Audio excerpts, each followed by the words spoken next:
Hello and welcome to the Alternative Podcast. This is episode 24. Today we have a very special guest with us. He is Mike from the No Soundbites Allowed podcast. We will leave all of his sort of details in the description below, so make sure you check out his channel because it is amazing. It's got a lot of amazing information on there, which hopefully we'll give you a sample of today. So welcome, Mike. How are you doing? Hello, guys. I'm doing well. How is it over in across the pond? I know it's a little cold here, but you guys should be better off, right? Yeah, it is warming up a little bit here. Yeah, I think it's about eight degrees today. Well, you use Fahrenheit over there, don't you? Yes, we Yeah, do. Celsius. Yeah, I'm not sure what that is in Fahrenheit. Something like 17, 20, somewhere in there. Yeah, we're about the same, about to get a winter storm, so it's going to be interesting. Of course, A winter storm. I'm in the Northeast. That's normal. Yeah. It's not climate change. It's just winter. So Mike, do you want to just kick off and, tell us and the audience a little bit about your YouTube channel, why you started it? Well, I've been a political commentator for about 17 years now. I started it off, I used to be a stockbroker, and right around 2001, 2002, the industry was becoming incredibly litigious, which it is now. I had been doing it for a decade, never got a lawsuit. It was great, but it was just going to get stupid. So I left and I started with a investor relations company with a friend of mine, also a former broker. Doing that, we were going online, doing reviews of stocks and companies in the stock market. And I was doing the online input. And we saw this thing called web blogs. This is about 2005, 2006. I'm like, what are these web blog things? And we looked into that. And so we started up like 150 different websites, which I managed. I wrote for all of them and I kept them up to date, learned how to do HTML and all that. And in doing that and learning how to write it, so the first thing I did is I started up a page for myself, my little test page. And it was just meant to be various little thoughts of mine every so often, just to test it out. As it wound up, it became more and more political. It's some entertainment, but also more political. And as I was developing the other 150 websites, I was reading through a lot of information. I had already been political and involved as a broker and just in my life. But then I just got more and more and seeing more and more of the political connections of everything. And my political voice came out more and more. So then I just followed it up. 17 years later, I've talked to presidential vice presidents, candidates for the vice presidency of the United States, Dr. Art Laffer, members of Congress, candidates of every party for every office from local, state, and federal here in the United States. I've spoken at colleges. I've been a featured speaker at various events, ran for Congress in 2014, ran for a county legislator, and which is just under a state level position in 2020. So I've done a few things from it. It gives you a broad view. Yeah, you ran for Congress. How was that experience? I recommend to everyone, get involved in politics, run if you don't agree with what's going on, but be aware it is a pain in the buttocks. It is bitter and twisted and not fun the first time, but it is worth it. I needed to raise, back in 2014, I believed that if I could have gotten $100,000, I would have won. They were terrified of me because I was running, I'm a Republican, a conservative Republican. I was running against a candidate, Mr. Richard Hanna, who has since passed, who is not a Republican, but ran under the Republican ticket. So I pissed off all the Republicans in my region. They hated me. Still do. Because I took on their guy, who was a Republican in name only, what we call a rhino. but I wanted to emphasize the issues that he was not, to point out the things that we needed to do as a party and as a community to make things better. I achieved part of that. I highlighted a lot of things, and I helped a friend of mine, Claudia Tenney, who became a congresswoman and is currently a congresswoman, to get into the race, to challenge him, and eventually she won. And she's been able to help push through some of the things that I think helps the country. Sometimes you run not to win, but to point out the problems and maybe to help someone who is, she could raise millions of dollars. She was more connected to individuals than I was. She was already elected in office. She had roughly about 80% of the things I believe she believed. So she was a close match. She was able to do the job better than I could. And I helped to convince her to, this is the time, go for it. And it's worked out well. Sometimes that's why you run, not to win, but to improve things or to highlight things. So I recommend it to people, but no doubt it's a pain, it's expensive, and it's not fun. It's cost me relationships, business. It's cost me a lot, but it's worth it. Well, it's more of a politics is more of a lifestyle rather than anything else. You need to commit 110%. You can't just commit 100%. You need to go sort of above and beyond. At least if you're there to try and at least make an impact. If you're trying to make an impact. What year was that when you ran for Congress? 2013, 2014. I spent that entire year. Yeah, it's hard when you're going for, in the United States, we have Congress. I think it's like an MP for you guys. So it's the same kind of equivalent where you're going out to your community. A congressman in the United States right now represents about 750,000 people. The way they did the boxes, the districts in the time, we had a district that went north to south, was about 2.5 hours travel time north to south, and about 2 hours east to west. And that was roughly 720,000, 750,000 people. It was about 7 counties, which is a lot. And to put it in perspective for you guys, that's the distance approximately of going from London to Paris, about the time frame. So that's the district. That's a lot of ground to cover as just a regular average working Joe who has, I'm poor. I'm poor. I was poor then, I'm poor now. And that's a lot of traveling.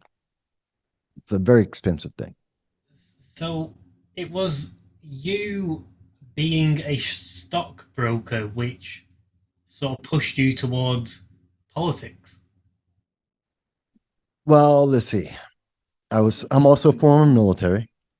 I'm a Marine, and my dad was a Marine before me. My family have various military.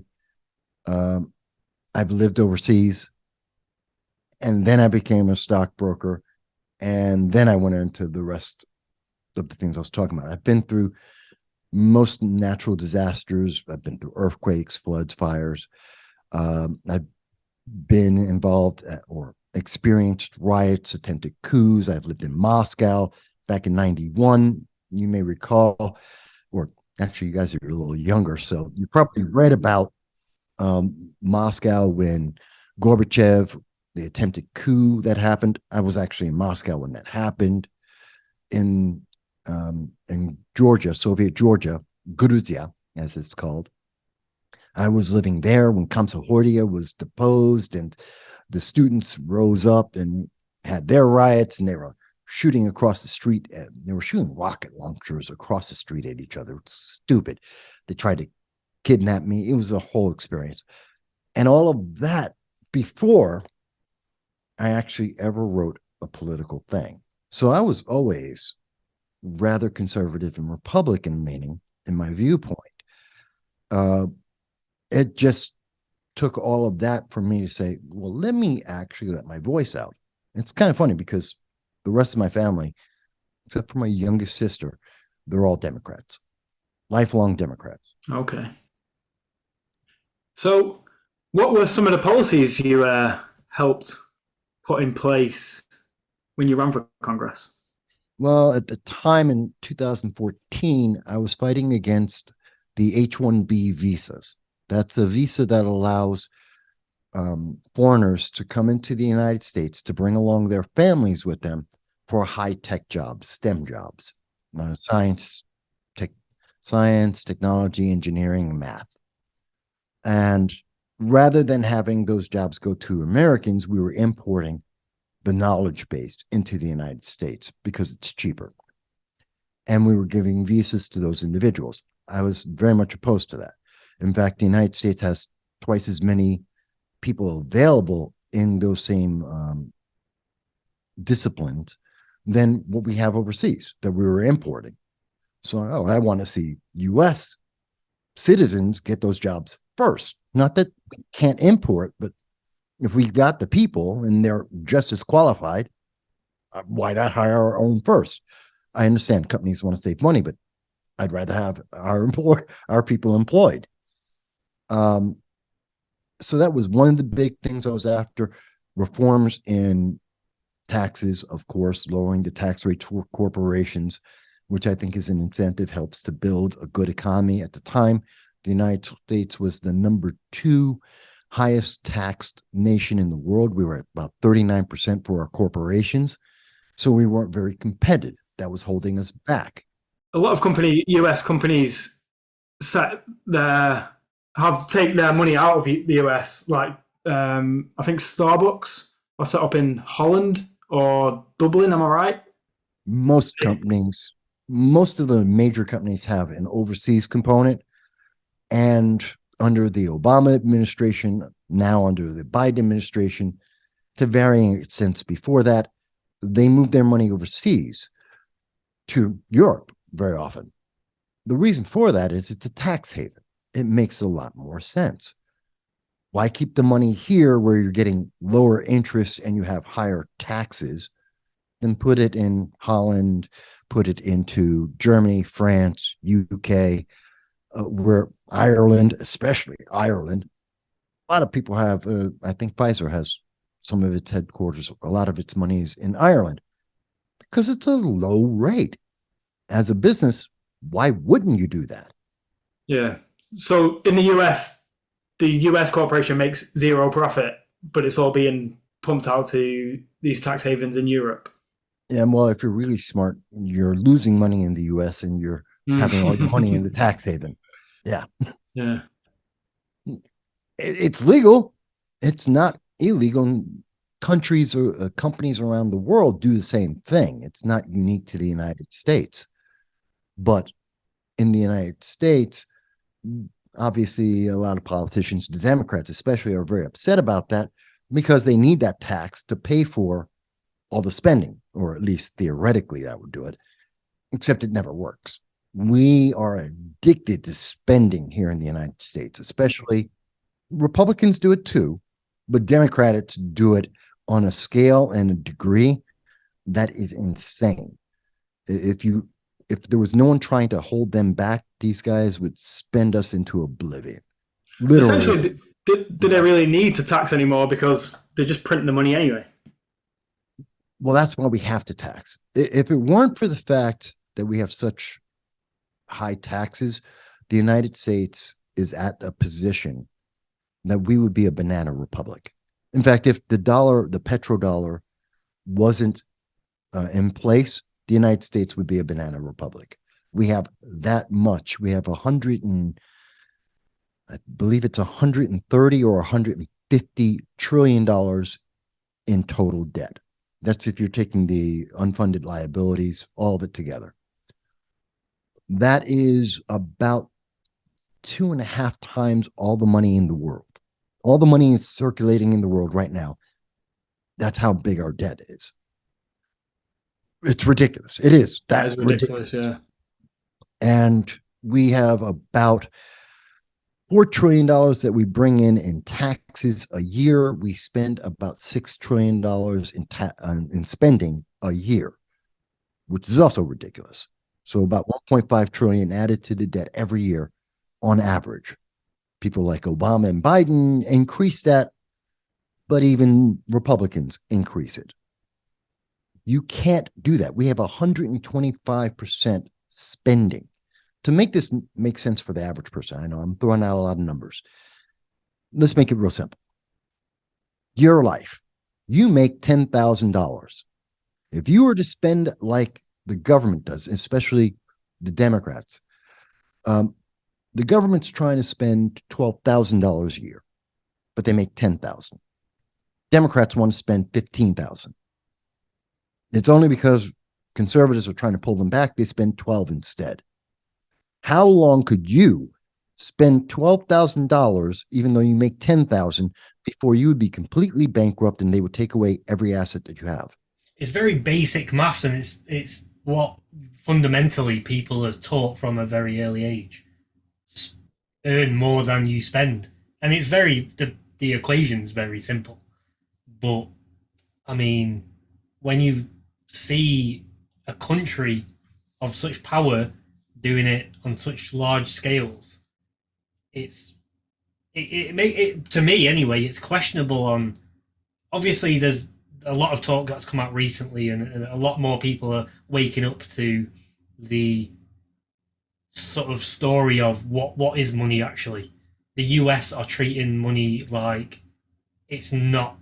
It's practically a joke at certain points. You're talking about modern monetary theory, which is Andrew Yang, Alexandria Ocasio-Cortez, Bernie Sanders. It's a modern economic theory that says just print money. No one will ever call in the debt. No one will ever call in the loans. This is the same ideology. This is the same type of thinking that led to the Great Depression, the stock market crash. It's stupid. It is a way to justify the stupid spending because they think it'll never end. That's dumb. That's how you get the Weimar Republic, because at some point, someone will call it in. And if anyone actually calls in the debt, it all collapses. The dominoes can't be stopped. But they do that because it sounds good and it lets them go to their constituents and say, don't worry, it's all okay. We will pay for everything. Just keep keeping us in power. Keep voting us in, and we'll keep giving you free stuff. It's not free stuff. Look at the inflation. The world is in a recession right now. I know they changed the definition of recession. I know that the United States is saying, no, there's no inflation. If you listen to Joe Biden, even at the State of the Union, no, there's no inflation. Everything's under control, except food is 11% higher today than it was a year ago, which is higher than it was 2 or 3 years ago. There's a global food shortage of 30%. We have energy prices that are approximately 68% higher. That's just US. I know in the UK, you're targeting, Bank of England said 18% is your target. That's your target, which means usually they're playing politics. They want it to be as nice as possible. They want confidence. So they're underestimating the number. So you're looking at real world, because there's a big difference between going to the store and whatever number they publish. I know in the US, food, eggs, lettuce, meat, you're paying 25, 35, on average, about 45% more today than a year and a half, 2 years ago. In the UK, if I'm not mistaken, you're paying about 55% more for eggs and for meat and for various items of food, lettuce. You're paying about, on average, 55% more, and your energy prices have gone up about, on average, 74% for the average person, unless I'm mistaking my numbers, over the last year to year and a half. Am I wrong on that? Yeah, that's about right. Okay. You can see it. That's you a can recession. But you can physically, obviously, see in the shop by you go and do a weekly shop, which might cost you £50. It's literally, you're talking £70, £80 now. the exact same stuff. Yeah. And they're telling you, but it's not a recession. No, that is a recession. I don't care how they love to change the definitions of things when it's not politically advantageous. But we're all living in this world. We're all seeing the prices. It's a recession. There is inflation. I think it's called stagflation. Goes back to a term from the 1970s. But it's stagflation. We are in a recession. We are verging towards a depression. The key thing stopping that is basically what could stop it is energy independence by the United States. If we were to be energy independent again, we could help Europe. We could push off that problem. Instead, though, because of politics, they would rather have the inflation. And there's a lot of reasons for that. Ukraine is part of it, but there's a lot more to it. What do you think, even with the sort of minor details, because I know you go into a lot of depth on your channel, and you cover a lot. It gives a really good sort of holistic view on the certain topics. So one thing I wanted to ask you is, what's led us to where we are today? Because we're not in a good place. Okay, you got to whittle that down because there's a lot. There's a lot to that, and that's a very broad. So, in what aspect are you looking at? So, like you said, we're about to go into a depression. We're in a recession. I'm more talking on politics within the US, because the US being the superpower it's been for the last how many years. Where did it start? Where did it begin? Which, in your opinion, was it when they basically got rid of the gold reserve? Yeah, you could go back to the moment that we stopped basing our income on assets. Gold being the gold standard, being the main thing people look at, but you could say oil was in there too, or even lumber and agriculture for the United States. That's one way of looking at it, but then again, even businesses and regular business operations, you can have short-term losses or cash flow negative. Doesn't necessarily mean your business is out of business. The problem is when we started deciding that we could infinitely, continuously raise our debt ceilings, we could always push down the road the payback on the money we're spending, which really started taking hold mid 70s, 80s. I mean, you could say it was Ronald Reagan. You could say it was George Bush the first. You could say it was President Carter, or very much the Clinton era. I think Clinton had a lot to say as a problem with that, because at the time that Clinton came in, he was getting the benefit. Economics always lags. You make a plan, you see the result afterwards. It usually lags 9 to 18 months. So you come up with a plan to save money or to stimulate the economy. And very often in the United States, the next administration gets to benefit or suffer from that plan. Clinton got into the perfect zone of the changes by both Reagan and Bush had stimulated the economy. He walked in, and we then had the internet created, which was a new world, a new marketing opportunity, a new economy altogether. And no one knew how to value it. What could we not do with that? We don't need brick and mortar businesses. We can just do everything through the internet. We can ship dog food anywhere around the world, and it will cost less because I don't have a brick and mortar business. Except they forgot, yeah, but dog food weighs. It has a weight. Paper has a weight. Shipping it costs money. And when you add that in, well, it's the same thing as having a brick and mortar business. You didn't really save anything, which means that value of saying, well, this company is going to be worth $1 trillion because they don't have to spend for brick and mortar. Well, they're spending it on shipping all this stuff instead. Still, the profit isn't the same, and that's why we had the stock market crash. Really simplifying it, but that's part of what happened. But Clinton had revalued the economy. And he took what he literally did is he said, we're going to count the paper gains that people had in 86, 88, 89, the astronomical gains from the stock market bubble. We're going to count that as if people had cashed it in, and we're going to count that as real money offsetting against spending, which means we're net positive because the gain was so high. And everything's great that we made money. He said, oh, look, I got rid of the deficit. Deficit being how much money you lose a year versus debt, which is how much actual money you owe over a time period. And so he said, oh, see, I'm a great guy because I did this. No, he actually did nothing.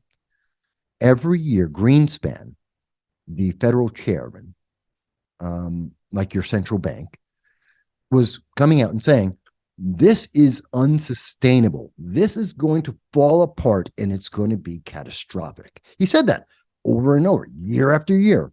This is a problem. This cannot continue. We have to stop this chasing windmills and tulips. We can't do this. It's a bubble. It's going to burst. Clinton did nothing in his economic policies to stop it. He didn't say anything publicly to stop it. So when the bubble burst, that brought us into the 2000s, and all of a sudden the stock market crashed because that wasn't real valuation. We started realizing what the internet was actually worth, how we could use it. That brings down, when the United States is in a recession or a downturn, the world is. We're the biggest consumers in the world. We're buying everybody's products. Now, that was somewhat offset at that time because we were also, sorry, there's my puppy in the background, but it was offset because we were manufacturing back then. So we had goods we could also sell. Well, now, so that brought us to the downturn 2000, brought us to 2001, 9/11, we got attacked. That's a separate thing. Shock to the system. Artificially crashes everything. Everything then tries to catch back up. Got it. Then that brings us to basically all of Bush was just recovering from 9/11, catching back up to where we were. We're still manufacturing things. Not as much as we have been in the past, but we still are. So it's got a balance to it. And this is where everything goes off the cliff. Obama comes in. Obama promises that he's going to transform America. That is one of the most stupid and deadly, most terrifying things I ever heard in politics or in my life. Because that's not a statement. That's a fragment. I'm going to transform America into what? I'm going to transform America from what to what? He never answered that. That's the fragment. You're going to love it because I'm going to transform it. Maybe. What are you transforming? And what are you transforming it into? You got to give me that so I can say I either like it or I don't. Except he's Obama, he's black, so you can't question him. No, and he talks well. He talks very well, so... Yeah, and you're racist if you said anything. You're racist, and trust me, I got called all kinds of what? I always get called all kinds of racist because I'm actually going to question him on the value of what he said. But Obama this is what hurt the economy of the world even today. One of the things he transformed, Khan. My dog's named Khan, Genghis Khan. He's 15 pounds and he's called Genghis Khan. I thought it was funny. So Obama said, let's transform the United States from a manufacturing country to a service country. Sounds great. Oh, we're technology. We're the world of the future. It sounds like you're Everything's advancing. robots. Yeah, sounds like you're moving forward. That's the whole idea. We're progressing. No, we're not. No, what we became is dependent. We became slaves. We economically became slaves to whoever is manufacturing, which is China primarily, 40% of everything we get, which elevates China. Yay, communism is getting a boost in the world. That's a good idea. And it made us dependent on them, which created the dynamic that we have today. The problem we have today with China, we can only piss them off so much because they have our supply line. And since we're not a manufacturing country anymore, our value is depreciated to our net assets and not what we're doing with those assets. It's just the raw goods, oil, lumber, timber, agriculture, the raw things that we can put together because everything's shipped away from us, assembled somewhere else, and then sold back to us. So we only have the raw goods. That devalues you because making something is a multiplier. I have oil. I have plastic. Okay, I have oil, which can be made into plastics. Plastics are worth something. The oil is worth X. This comb is a multiplier of that oil. It's one of the byproducts. Okay. So I've now multiplied not just the oil, but also the byproduct. I'm making multiple sales. I'm doing better. I just got rid of this. So I'm back to just the asset. I'm losing an entire revenue stream. I'm worth less. Devalues the dollar. Dollars being used around the world. Well, that depresses the value. Therefore, everyone's money is devalued. Everyone ran into inflation. So I know it's a little bit long and people go, oh my God. But when you think about it, this is how we get to where we are today. And the problem is we've trained ourselves to listen to 30 seconds, to your nightly news, even in the UK, in Europe. I know I listen to Deutsche Welle on a regular basis, the BBC on a regular basis. You get a minute and a half, same thing as in the United States, 1 minute and 30 seconds to absorb the major headline news in your country and around the world. I'm sorry, what I just explained, even in the example of the comb, took more time than that. You cannot absorb intelligently the impact and the consequences in a minute and a half. You're not supposed to. You're supposed to say, oh, that's very intelligent. Thank you. That's great. And I support you. Good job. That's what we're being taught. Not to think of how did we get here? What caused this? And what's going to happen? Because if I understand how did this happen, then when I get a negative consequence, I can go, oh, this isn't what was promised. This isn't working. Let me go back to the source, fix this, either go back to what we were or fix it from that point, that divergence point, and make something better or try something different. Maybe better, maybe not, but at least now I know, well, I can keep going back to that divergent point, that thing that caused the problem, and I can keep going back there, reset, and go forward again until I get it right. You'll never understand that, and you'll never be able to do that if you don't understand how it happened. And if everyone's telling you, just be happy, everything's great, believe us, obey, do what we said. And that's why no one listens to what I just said about the economy. Guaranteed. Most people who listen to that went, oh, and that's the problem. So when Trump got into power, yeah, some of his policies were promising some of the things you said Obama put in place, such as bringing industry and jobs back to America. Mm-hmm. Is that one of the reasons why he got into power? Because people saw the issues from Obama's term in office, saw some of the issues that have arisen from that, and Trump's promised to undo them.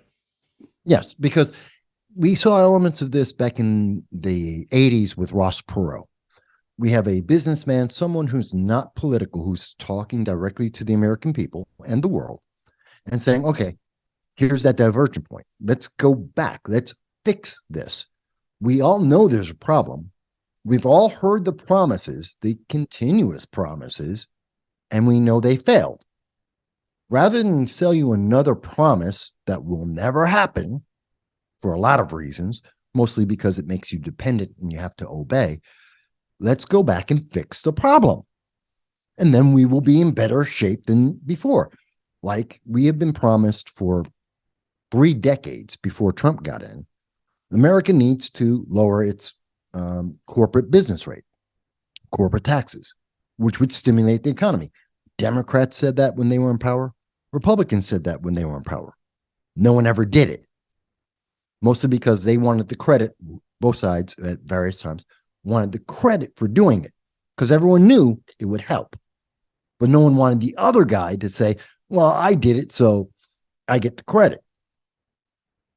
Trump said, screw you guys. I don't care who gets the credit. This is what we need. He forced it through. Mostly, and yeah, the Republicans got the credit for it, but he forced it through and the economy improved. Businesses took their money from overseas and brought it back to America. Businesses came back to America and had a spur, a growth of manufacturing in America because we were competitive again. And that's good for our economy. It was good for our businesses. And as a result, good for the rest of the world. Why? We have higher quality goods made to better standards. We had relatively, it was more cost effective. It was more expensive, but it was going to last longer. It had a higher quality. So you're paying for the quality, and relative to the quality, you weren't paying top dollar. It was a little bit less because we didn't have to ship things all around the world. So the world got better. America got better. Everyone was happy. Okay, we have COVID. And then what happens? We put in Biden because I promise everything's going to be so much better. And I'm going to give you free stuff again. Because Trump wasn't giving us free stuff. You were paying for it. Certain things were more expensive or harder to get. And nothing is better than free. So Biden said, it's going to be free and it's going to be great. And trust me, I'm a better person and you'll like me, because people don't like Trump. They don't like me. Okay. Politics has nothing to do with who you like. If you tell me I like politician X, you're an idiot. I don't care. Shut up right then and there. You're meaningless. Nothing you say after that matters, because politics has nothing to do with who I like. Churchill was not a friendly guy. But Neville Chamberlain was loved. He was fantastic. He was a people person. Made you feel good. And what did Neville Chamberlain do? We all know. He was appeasement all the way. Led us into World War II. Led us directly into strengthening Germany in the 1938 into the 1930s, that led us into the 1940s World War II. Because of the appeasement, because he was being the nice guy. He's the guy everyone liked. It doesn't matter who they are. It matters what they do and if they get shit done. Yeah. And I could care less if you like them. It's never been a requirement of politics that I like them, that I want to have a beer with them, or I want to drink, hang out as my buddy. I could care less. It's about effective and efficient. Are you effective and efficient in what you're doing? If you are, you're good. This is what I have discussed before on our podcast. Definitely within the UK, our politicians, and I can't get my head around it, and I still can't. Our politicians, a lot of them are seen as celebrities. They're put on the same level as singers, actors, actresses. Mm-hmm. I don't know if you've heard of "I'm a Celebrity, Get Me Out of Here." I haven't heard of that. We had, you've heard of Matt Hancock, right? He went in the jungle. I'm a celebrity, get me out of here. They go into a jungle, all these celebrities, and they get voted by the public. But I couldn't get my head around why is there a politician in a celebrity show? There needs to be a disconnect between, and that's a big problem in the UK with people exactly what you've just said. They like people or they don't like people, depending on the things they say, the way they act. But Rather than the shit leader, they do. if you look at it from like this perspective, if you're at work and you don't like your boss, but you're still getting paid and everything's working, the business is running efficiently, and it means you're getting paid and you're getting pay rises, then it doesn't matter if you like your boss or not because you're benefiting from it. But if you really like your boss and you're not getting paid or you're being underpaid some months because your boss is just trying to appease you and like, trying to be nice with you, should you really like him just because he's a people person? If you're not benefiting from it, like you would stop liking him if he was your boss and you weren't being paid, which is essentially like a simple term of the Yeah, easiest way. Your boss is taking you out for a beer every Friday. Fantastic. And you love that. And you get to have jokes and have fun, except every other week, you don't get paid. Okay. But the boss you had before was a complete ass and you hated him. But not only did you get paid, every year you got a bonus. Which one's the better boss? A lot of people today will say, well, the boss I'm having a beer with. I'm sorry. No, that's a miserable boss. That's a miserable business plan that will cost you. At the end of the day, that business is more likely to go under. You're more likely to be unemployed or underfunded. You're not going to pay all your bills. You're losing.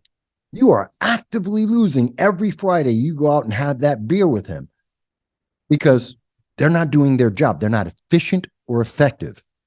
Get rid of them. But we have been trained to like these people. Obama was a superstar. He was a rock star. So was Clinton. Clinton was a rock star going on MTV, playing the saxophone. Wasn't he a fun guy?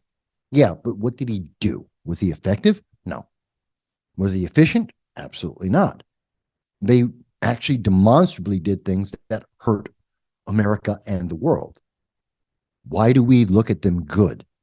Because some TV station said, isn't that nice? Don't you feel good? And that came into, and that's Clinton really started the wave of feel good. And I can't stand people saying, but I feel. I could care less how you feel. Honestly, I don't care how people feel. Your feelings are meaningless. And someone saying, well, that's mean. I don't care if it's mean. Here's the reality. You have a feeling. I have a feeling. Aaron has a feeling.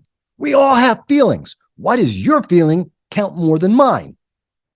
Why do feelings matter at all? Because we're talking about what's effective, what's making the country safer, what's making it more valuable, what's going to protect you in the future to enable you to live, your family to live better. Has nothing, none of those things have to do with feelings. Feelings are mutable and they change as fast as the weather does. That's not something you base a society. That's not something you base your life on. You base your life on effective and efficient and factual, concrete things. There is no such thing as my truth. Please, you say that, you're stupid. Well, that's the situation we're in today, right? We're forced to lie to not hurt someone else's feelings. I don't know if you call it this in America, but it's called white lies. So you basically you just lie to someone just not to not hurt the feelings. We do that on like a grand scale. This I don't know fully well. Some people do that. See, I don't think most people do well. But it's getting sort of implemented more and more into society. I mean, if you look at I'm going to call it a gender crisis.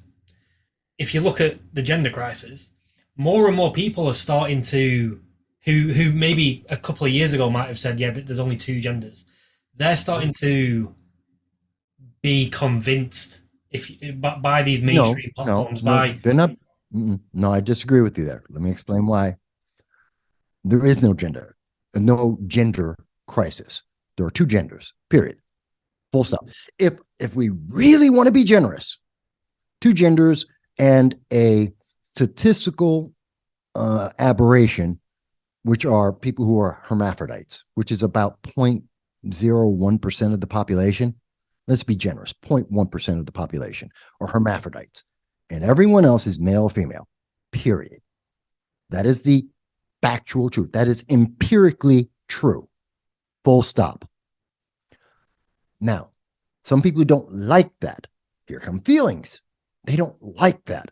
They want to be different. They want to be unique and special.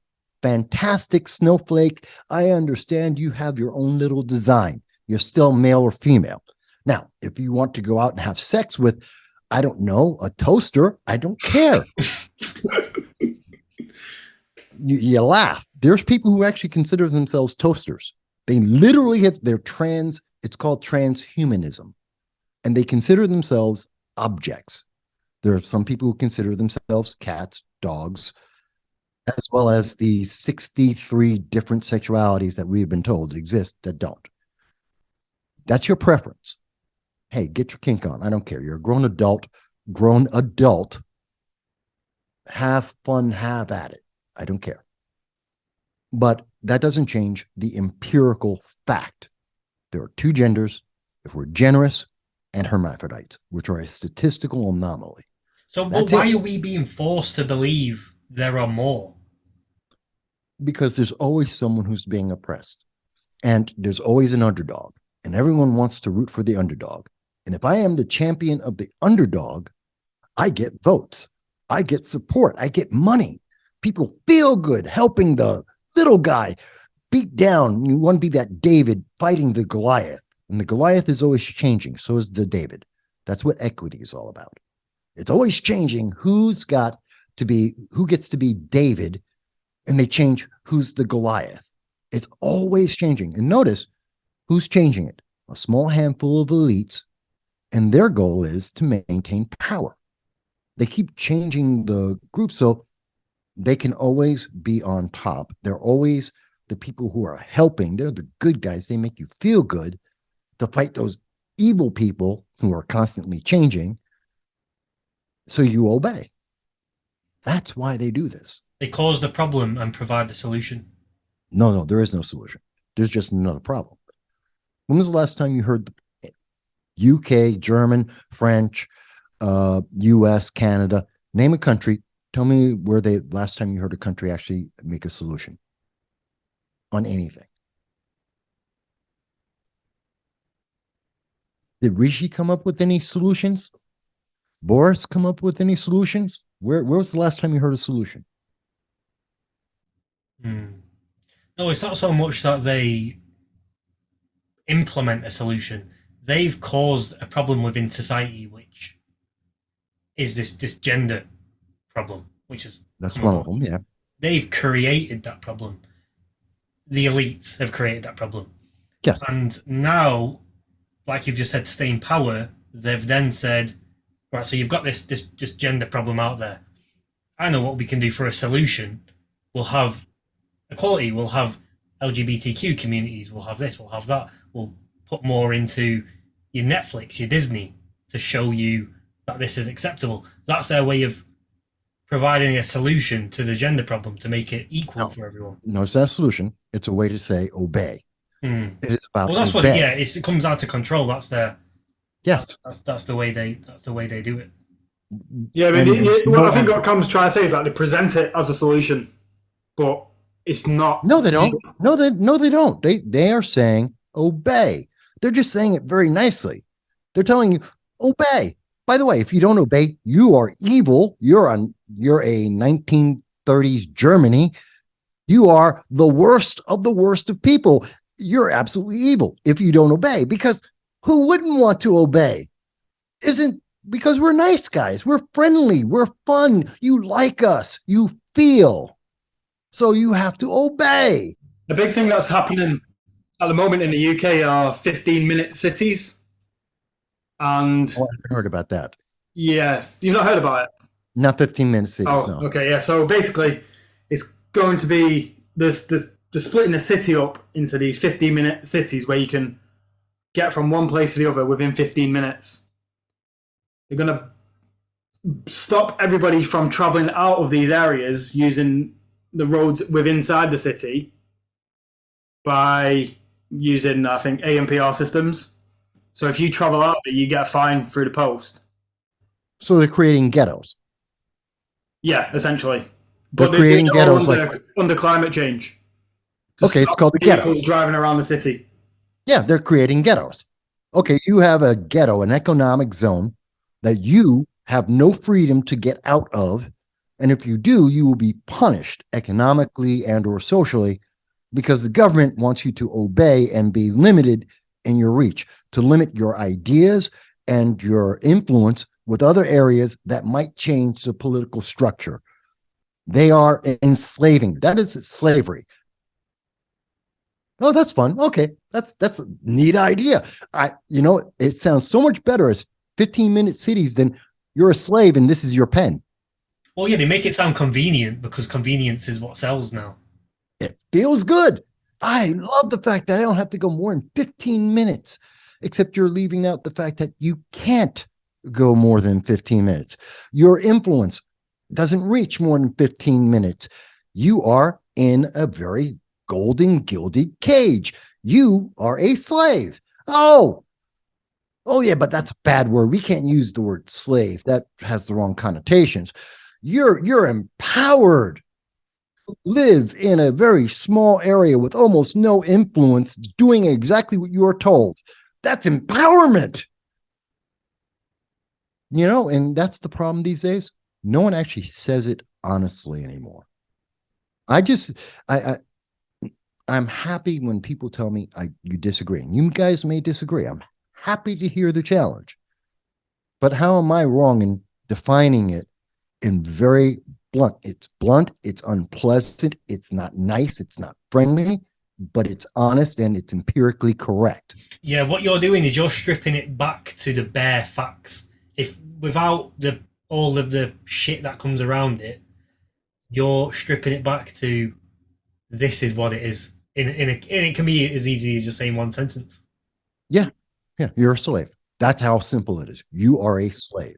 Obey, don't question, don't think, enjoy. And I'm sorry, I don't agree with that. And if I'm wrong, show me how. I would love to talk to Rishi Sunak and try and have this conversation. I don't think he ever will. Khan, who runs London, the mayor of London, will never have this conversation. Not just because they don't agree with what I'm saying. I'm the wrong skin tone to say it because I destroy their worldview. It's one of the reasons why many people get suppressed. You guys get suppressed. We have the wrong image. We diametrically oppose what we are told we must accept. That destroys people's worldviews. They are invested in this. They believe in this. They have feelings and emotion behind it. And if they're wrong, no one wants to be wrong. They want to be right. They want their emotions to be right. They want it to be valid. And my God, you can't let someone say this and prove you are wrong and that everything you've invested in is a waste of time and energy. Oh my God, they are evil. How dare you take away my investment? How dare you destroy the sand that I built up my foundations on, or the sand that are the foundations of everything I built everything on. That's why it's so difficult to change where we are, because it's unpleasant. But life is about learning lessons because of the unpleasantries we have. There's an old saying, you've probably heard it. A baby is next to a stove, reaches for the fire. You say, hot, don't touch that. Now the baby continues to reach for it. What do? The feel-good answer is stop the baby, move them away and say, you really shouldn't do that. See, you have to understand that that's going to hurt you. That's hot. No, that's stupid. The answer for 20,000 years of human nature and humankind is let the kid reach for it. Stand right there and be ready, because you know what's going to happen. They're going to put their hand onto the hot or into the fire. They're going to instantly retract their hand. If they're any kind of adjusted normal child, they're going to pull their hand back because that's hot. They just hurt themselves. And you're going to take care of them now immediately and take care of them because you didn't want them to get third-degree burns. We're not trying to abuse the child, but we have taught them a lesson. That's dangerous. When I tell you there's danger, when I'm teaching you the authority, someone who is more knowledgeable is giving you the truth, empirical truth that you have now tested and learned for yourself. You never forget that lesson. You will never stick your hand straight into fire, and you will test things before you think they are hot, or if someone says they're hot. You will react with caution. I never have to teach you that lesson again. Today's answer is, oh, don't worry. I'm going to protect you from that. So you will never know what hot is. You will never know what it is to put your hand in the fire. And at some point in your life, you will. Except it's going to be more dangerous, and it's going to be more negatively impactful because you're going to do it at a time where there's more on the line. A baby has nothing to lose.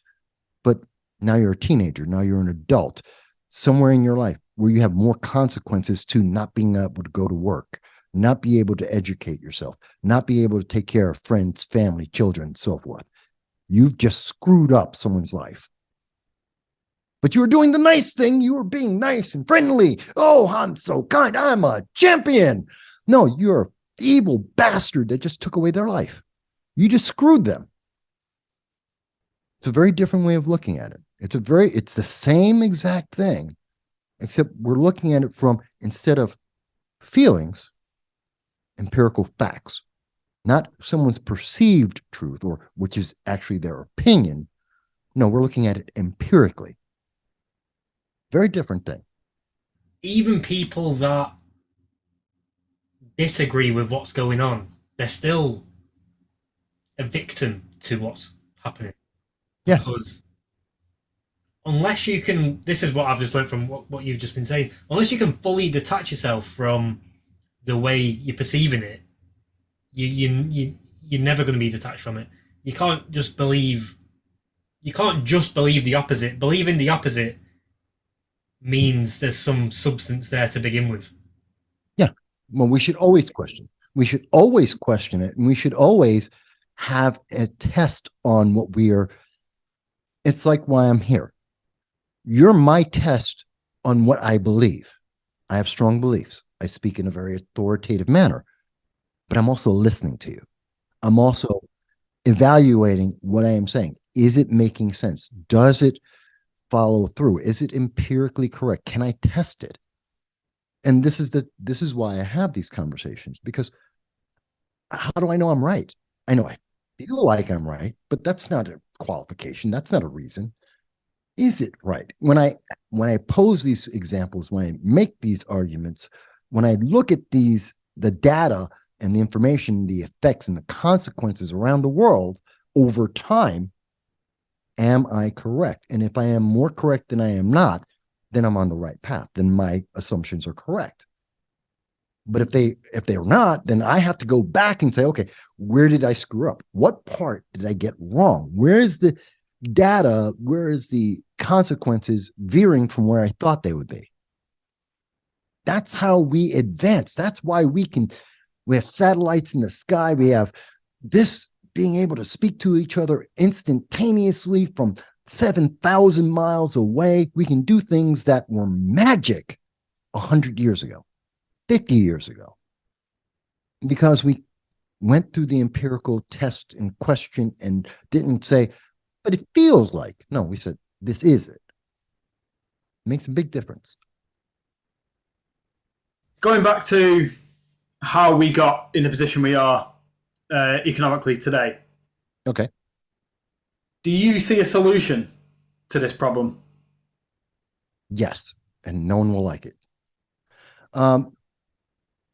There's a couple of components to it. First of all, we need to be the United States needs to be energy independent. This is U.S. centric, not just because I'm an America first idea.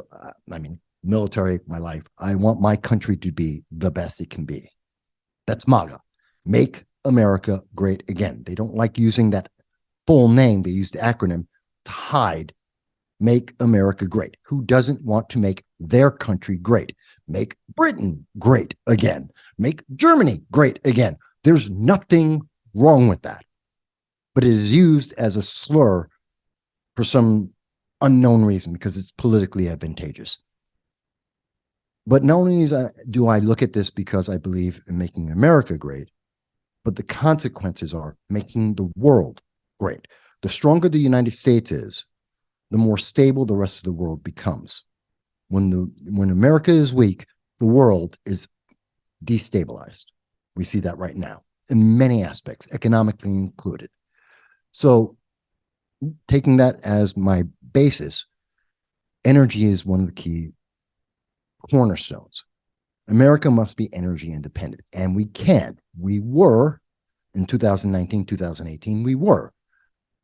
And in being energy independent, not only does it lower the cost of the United States, meaning that we can buy more goods from around the world, which is helping every other country in the world, but on top of that, that gives us the opportunity to help Germany.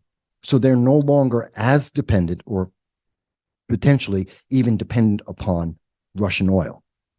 It gives less power to countries like Iran, where they're shipping out the oil and empowering rogue nations around the world. This energy independence doesn't just benefit the United States, it benefits the world. And by having more energy, we enable more advances in our technology.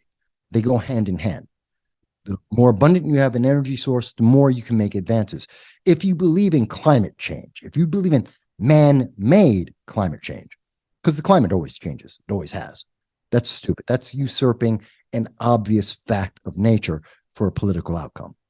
And it's not real.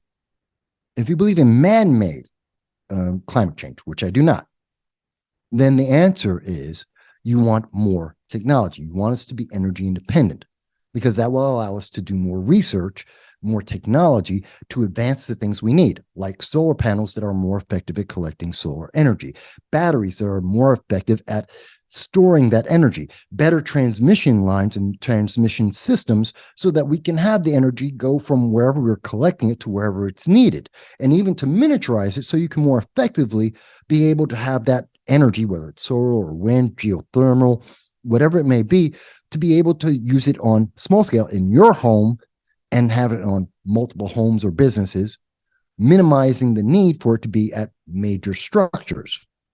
It's like solar farms or wind farms or geothermal farms. You minimize the need for that by having it more or decentralized. And therefore, everyone's putting into the grid, which is able to properly transmit that energy and also store that energy wherever it's needed.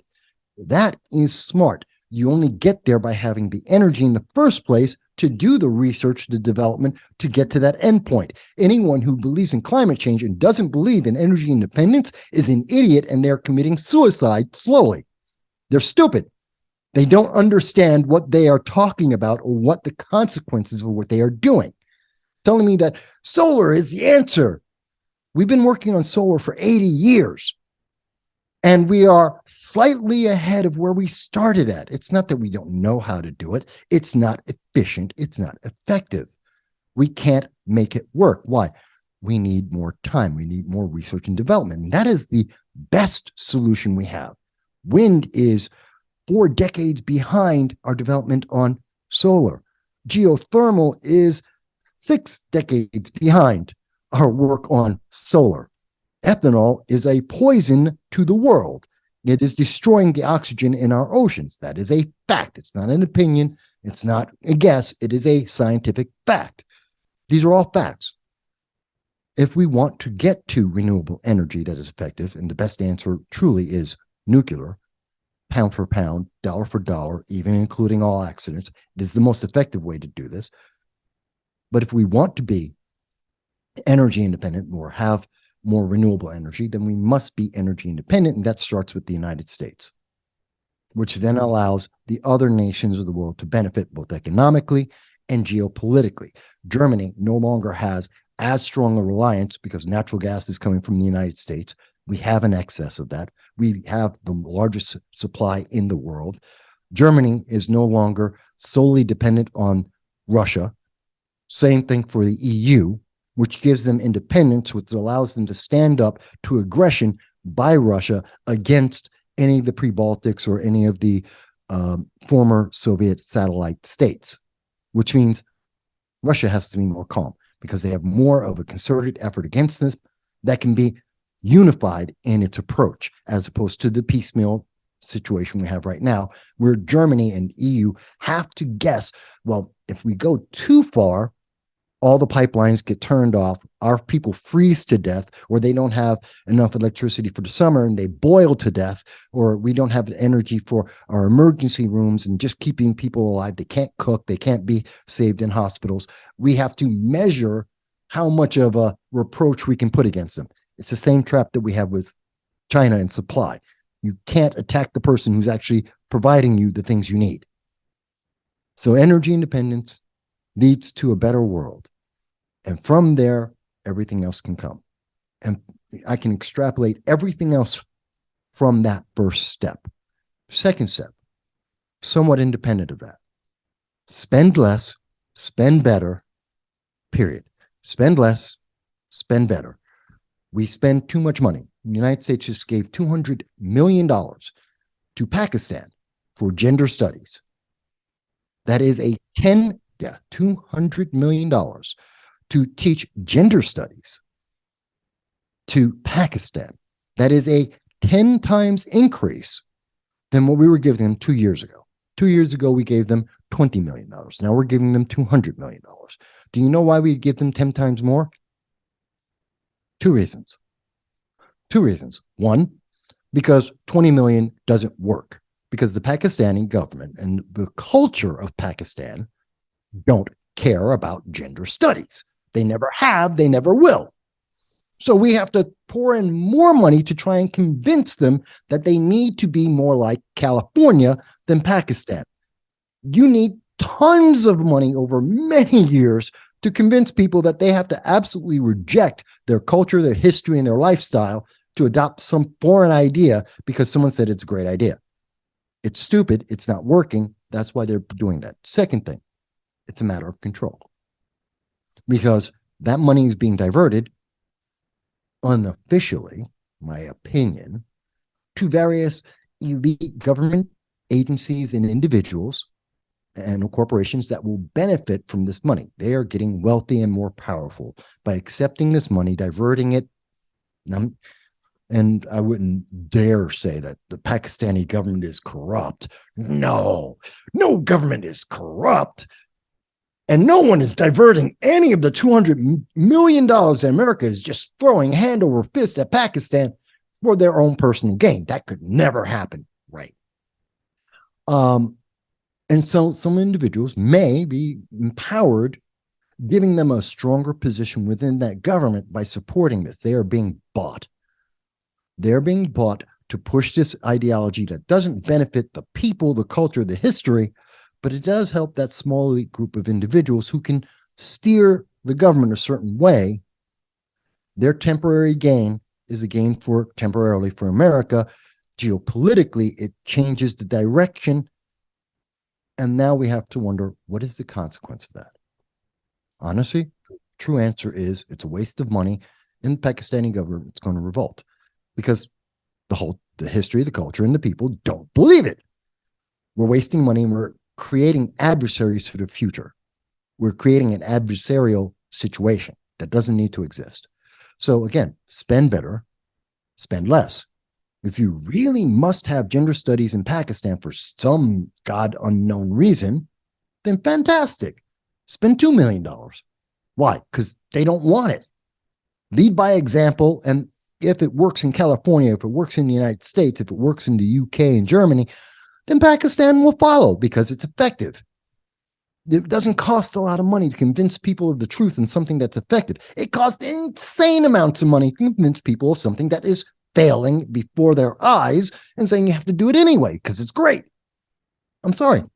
That's not how it works. So we spend less. We spend more effective. Okay. Now I have $198 million that I can spend. Gee, I could feed how many families in the United States or around the world with that? How many homeless people can I protect with that? How much aid can I provide to Africa, the place that's going to give us all the heavy metals for those climate change you want to have, all those developments? I now have $198 million I can drop into Africa to provide them with food, roads, water, education systems, to stabilize their governments so they're not constantly having warlords fight over every little piece of dirt. How many things can I do with $198 million?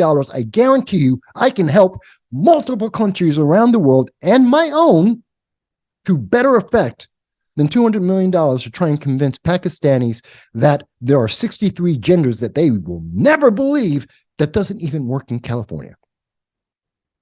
Does that make more sense? So there's two ideas with examples what I would change economically that benefits America first, but the consequences, I'm helping the world. I actually can't wrap my head around how, in the current state of the world, in the current state of America, how they are sending 200 million to Pakistan for gender studies. I don't know. I don't understand. Pakistan government must be rubbing their hands thinking, Hell yeah, they are. It's easy. You just print money. Because according to a modern monetary theory, according to Alexandria Ocasio-Cortez, the Democratic Socialists of America, the progressive movement, you can just print money forever. There is no consequence in their view. And whatever consequence might happen is not as important as the promotion of socialism around the world. They're looking at very short term. In the EU, Britain and the United States, Canada too, we have really convinced ourselves on this very short-term window that whatever happens, I pass a law and 2 weeks later, the law is in effect and everything's changed that's going to change. That's what we look at. We think everything's, whatever happened in the next week within that news cycle, which is usually 3 days, that's the impact. That's everything. And there's nothing else to consider, which is stupid.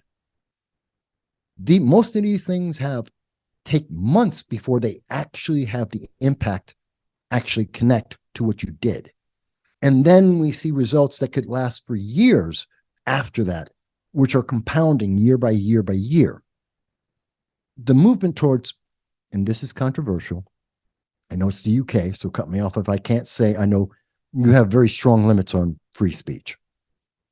As I do here in the United States and of course the internet, but tell me if this is considered too far. The entire trans movement is artificial and incorrect. Not that trans people don't exist, not that they don't have rights, because I do believe trans people have rights. I do believe they exist. I've known them for many, many years before it became popular. But the movement is a political movement. It is a feeling. It is a fad. There is a reason why we went from 0.5% of the population to 7% of the population believing they are trans. That is an astronomical growth, which ties directly to the popularity, the media surge of positivity, of affirmation on you must be this way, that you should make this change, that this is perfectly natural, and it is targeted to the youngest segments of our populations. Okay, let's assume that there is only 1% wrong, that there is a deviation mathematically, that only 1% of the people who have now been convinced that they are trans are not. Not that, again, we're not eliminating trans people. We're not taking away a single right that they have. But 1% of the people have been convinced improperly that they are trans. That would equate, let's call it 10,000 people. We have now harmed 10,000 people. These are the same people who say you can't harm anyone. You've harmed 10,000 people for their lives. You have taken away their ability to procreate for their lives, because many of these surgeries stop that. Stop the ability to procreate. So you've transformed them for life. You've taken away their ability to procreate and whatever that procreation may have created down the line. Even if they were gay, they could have procreated through various means. So there's a chain there of potential completely killed. Their lives have been irreparably changed, which kills that chain of potential. And now you have a group of individuals who are depressed and damaged, which is going to create a new chain of how do these damaged individuals affect everyone else. Again, I'm not saying there are no trans people. I'm not saying we're taking away their rights. I'm saying a percentage of these individuals were improperly, in anything you do, there is a percentage of people who are negatively impacted. Looking at that number, we're now seeing negative consequences to that small number, which has a daisy chain of impact. And then ultimately, we have seen in the trans community historically in every single study and review, they have a 40 to 45% suicide rate within 5 to 10 years of their transitions, because those are individuals who may have improperly transitioned, that they believed something that was not, they felt something that was incorrect about their core. They themselves will admit this and say that in their suicide notes. We've seen this. And it's sad. We've now increased that number by a factor of what, 100, 1,000% in 5 to 10 years. What's the suicide rate going to look like? How many people are going to be negatively impacted by that? So is this beneficial to go down that path, to have this experiment, to cause more damage than would have existed otherwise? Not to say, again, we're recognizing trans rights. They have rights as anyone else. But now we've just targeted 8-year-olds and 12-year-olds and 15-year-olds who don't understand themselves. We've magnified the potential of them making a wrong decision because we just simply affirmed, you're 8. Of course you know what your body is. Of course you know that your undeveloped, non-hormonal body, you understand exactly what you are and going to be 50 years from now.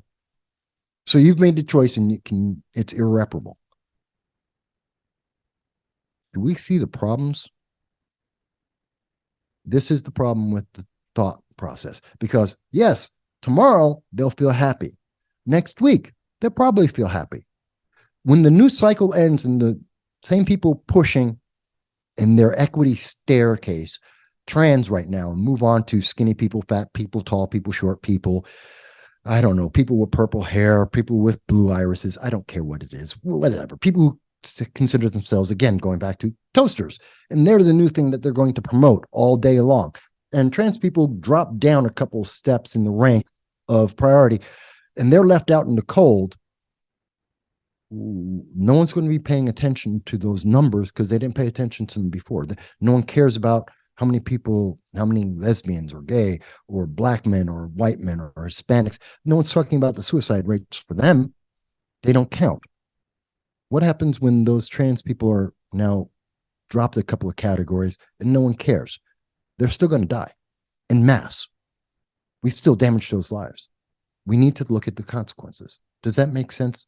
There's no sort of long-term thinking because everyone's so obsessed with how they feel now or how other people feel today or tomorrow. But there's no thinking, how are they going to feel in 5 to 10 years' time when they've gone through puberty? Is like, for humans, the most confusing time for anybody. Like, they don't know. Like, there's loads of shit going on. Your hormones are like through the roof. It's not a time where you can make life-changing decisions, and it shouldn't be a time where you can make life-changing decisions. That's something I think you should decide when you're in your late 20s, really, if you're going to do something life-changing. Once you turn 25, I think that's probably when you started at 18. I started making life-changing decisions at like 18, actually, even maybe 15 when I started working. But everyone's different. But at the same time, I wasn't impairing my body and mind for life. I had people guiding me saying, what? No, that's stupid. Don't do that. If you want to do it later. Yeah, think about it for a few years and then do it. It's like, for example, I've always wanted a tattoo, and I'm 26 now. Mm-hmm. But I've wanted one since I was 18, and I had it in my head, and I thought, do you know what? When I'm 26, if I still want one, I'll get one. And I'm 26 and I wanted one, so I got one. I have 4. If they had that same mentality with this trans movement, say your 8-year-old child, your 15-year-old child says they want to transition, say, okay, that's fine. Give it a couple of years, 3-4 years. If you still want this after you've gone through whatever it is you're going through, then fair enough, go and get it. And I guarantee that number will be back to what it was normally. We have seen several studies that suggest that about 80% of the youth that believe that they are differently gendered, let's say, change their mind by the time they're 18. Roughly about 80%. Now, that's not to say that there aren't people who honestly believe that they're differently gendered, that will have a good and productive life, differently gendered. Fantastic. I'm happy for you. Go for it. Just be sure. And how much more of a support base can we build for those people and help those people if we say, okay, we have understood the consequences. We have jumped in with both feet straight in and said, hey, everyone has to be differently gendered. Everyone is absolutely differently gendered. There is no consensus and everything is okay. And there is nothing that is off limits. Does that sound more like a recipe for absolute chaos, or does it sound like an organized society that's actually got support? We have no supports for these people built into our society or even within their communities. There's 63, supposedly 62 different genders. Okay, if you happen to be gender type 58, whatever the hell that is, I don't know, and I don't believe it. I personally don't believe it exists. Fantastic. But you do. Okay, you believe that it does. That happened over the last 3 to 5 years. Where is your support group? Where are the people just like you who are there to help you transition, to understand the nuances of this new aspect of your life? They don't exist because we haven't had enough time to put that together, to even have people figure out whether or not they're which one of the 62 different genders. People don't even know that there are 62. Some say it's 36, some say it's 12, some say it's 3. We don't even have a consensus on the bloody number, let alone the names of them to let people know what the names are. You have no support group there. And what happens if I happen to be, I want to assume that I'm group 60, and in 2 years, that's no longer counted, and they just get rid of it. And I'm no longer, and they say, oh, no, actually, we got it wrong, and we whittled down, and scientific, we're going to now say that it's 36. The popular thing today is now it's 36, and everyone only has 36 choices. Well, I was choice 60. What happens to me? Where's my support group? What's going to happen to those people? We're not thinking long-term about this. We're not considering the consequence of this. We haven't let it actually sit, settle, and understand. Maybe I'm wrong. Fine. I'm just asking for the time to find out. I want to be wrong. Maybe there's 7% of the human race that is trans. Fantastic. Show me the evidence. Give us the time to find out. Let these people grow and actually be trans. But I don't think that's the case because it's about politics. That's who's pushing it. Every trans person I know and have known in my life, which is probably more than the average person in the world, just because of the circles I run in, because I deal with politics and people and various aspects and the research I do, I probably know more trans people than most people in the movements know and have known. And almost every single one of them want to live their life. They don't want to be on a pedestal. They don't want to be better than. They don't want to be different. All they want is to live their life every day. And for many years, overwhelmingly, most of them, if they didn't raise any flags screaming at, you've got to respect my authority. You weren't running around like that. And they just, went and did their thing, went to the store, went to bar, went here and there, dated whomever they were going to date, whatever. And they just lived. And 9 out of 10 times, people just respected them. Why? You're living your life. I don't care. You're not affecting me. You're not forcing me to go out and do anything. And that's what they wanted, to be treated. Because guess what? I don't care what you do when you go out to every Friday, you go out to a bar, you go to karaoke, or you go to see a play or a movie. I don't care. It has no impact on my life. You haven't stopped me from doing anything. Live your life. I'm not going to question. I'm not even going to think twice about it. That's what they want. Not what we have right now. And if they got that, how much better if that was the focus, just letting them live, rather than this focus that you have to be like them. You have to change. Putting a spotlight on them, how many people would be better off? I mean, does that make sense? It's a different way of looking at it, but I think it's more honest. Yeah, it reminds me of a conversation that we had a couple of weeks ago on the podcast. You raised the question, does the DEI, diversity, Diversity, equity initiative. Equity, yeah, does that movement cause more racism? Yes. Not just if racism wasn't discussed at all. No, yes. The answer is emphatically, unequivocally, yes. It invites racism, right? The whole initiative. It generates racism. It is based, it only exists and supports itself by having more racism in the world than existed before it. It has, again, this is equity. Equity is the prioritization of certain groups. First of all, by categorizing humanity in individuals as groups, not individuals, and then assigning arbitrary values to those groups, promoted by a small group of elites based on arbitrary reasoning, usually on political or economic gain.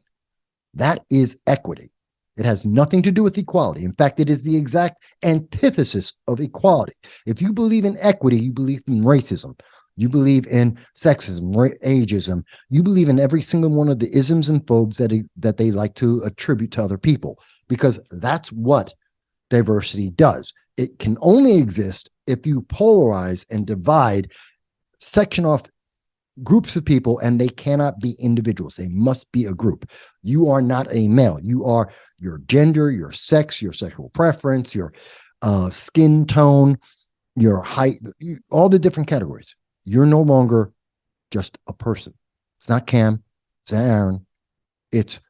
You're the category of a type of male in a certain type of economic, socioeconomic lifestyle. You're not individuals.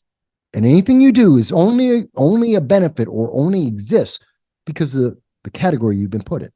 Yeah. How is that not dehumanizing? And everything you do is also a reflection on the group that you're a part of.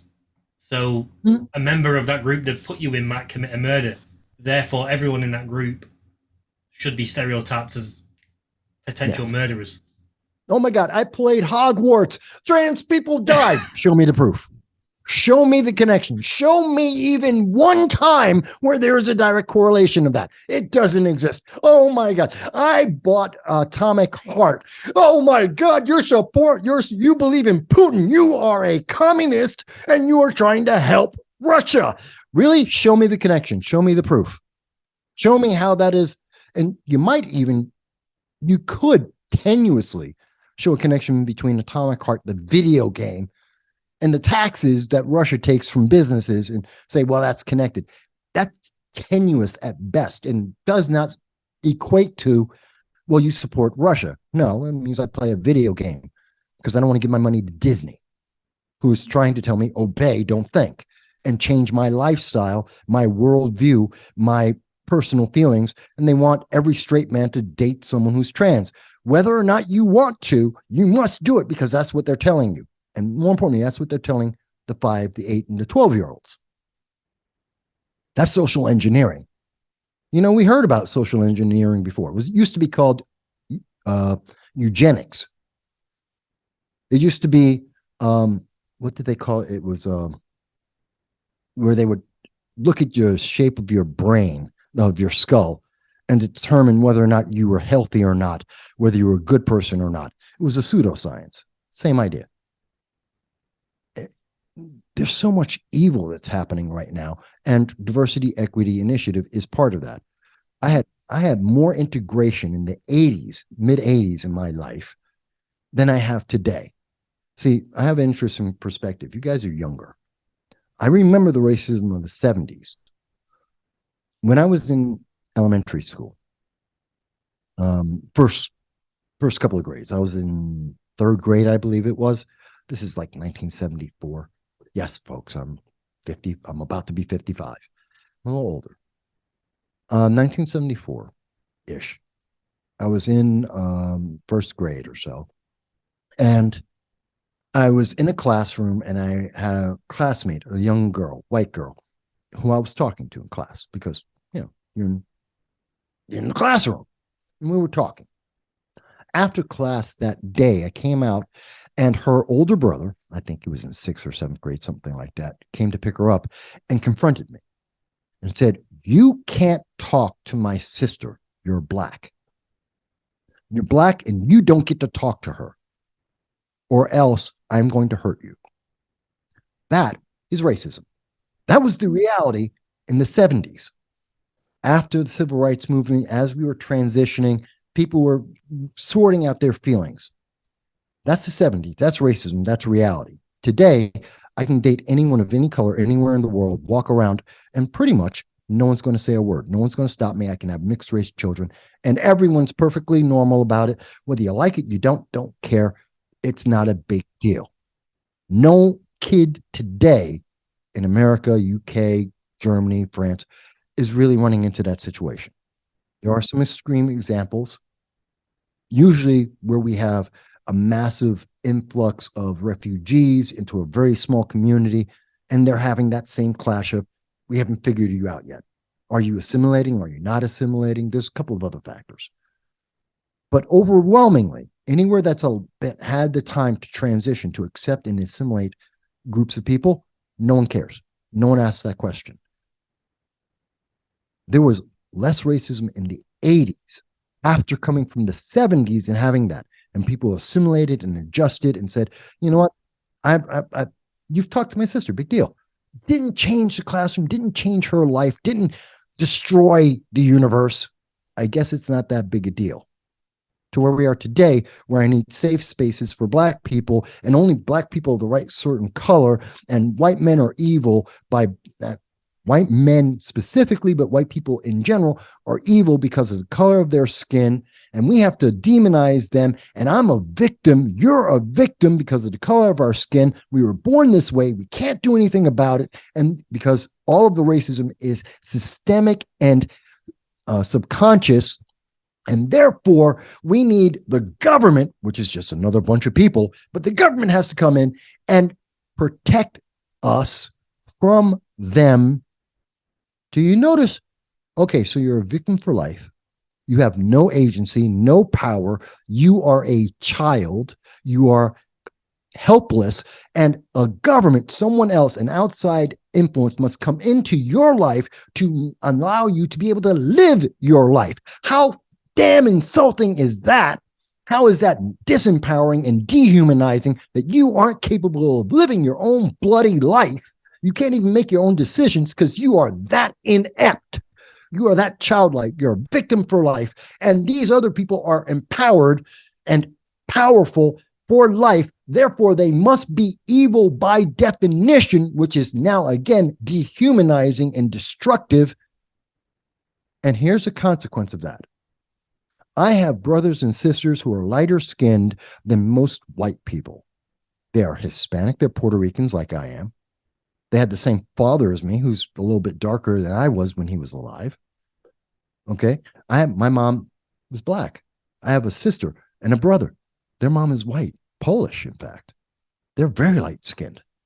I have a sister who speaks Spanish with a southern U.S. drawl.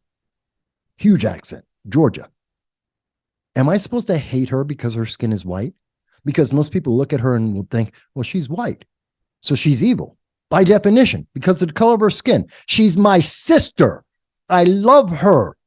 I'm supposed to hate her because the color of her skin it doesn't match up with someone's color chart?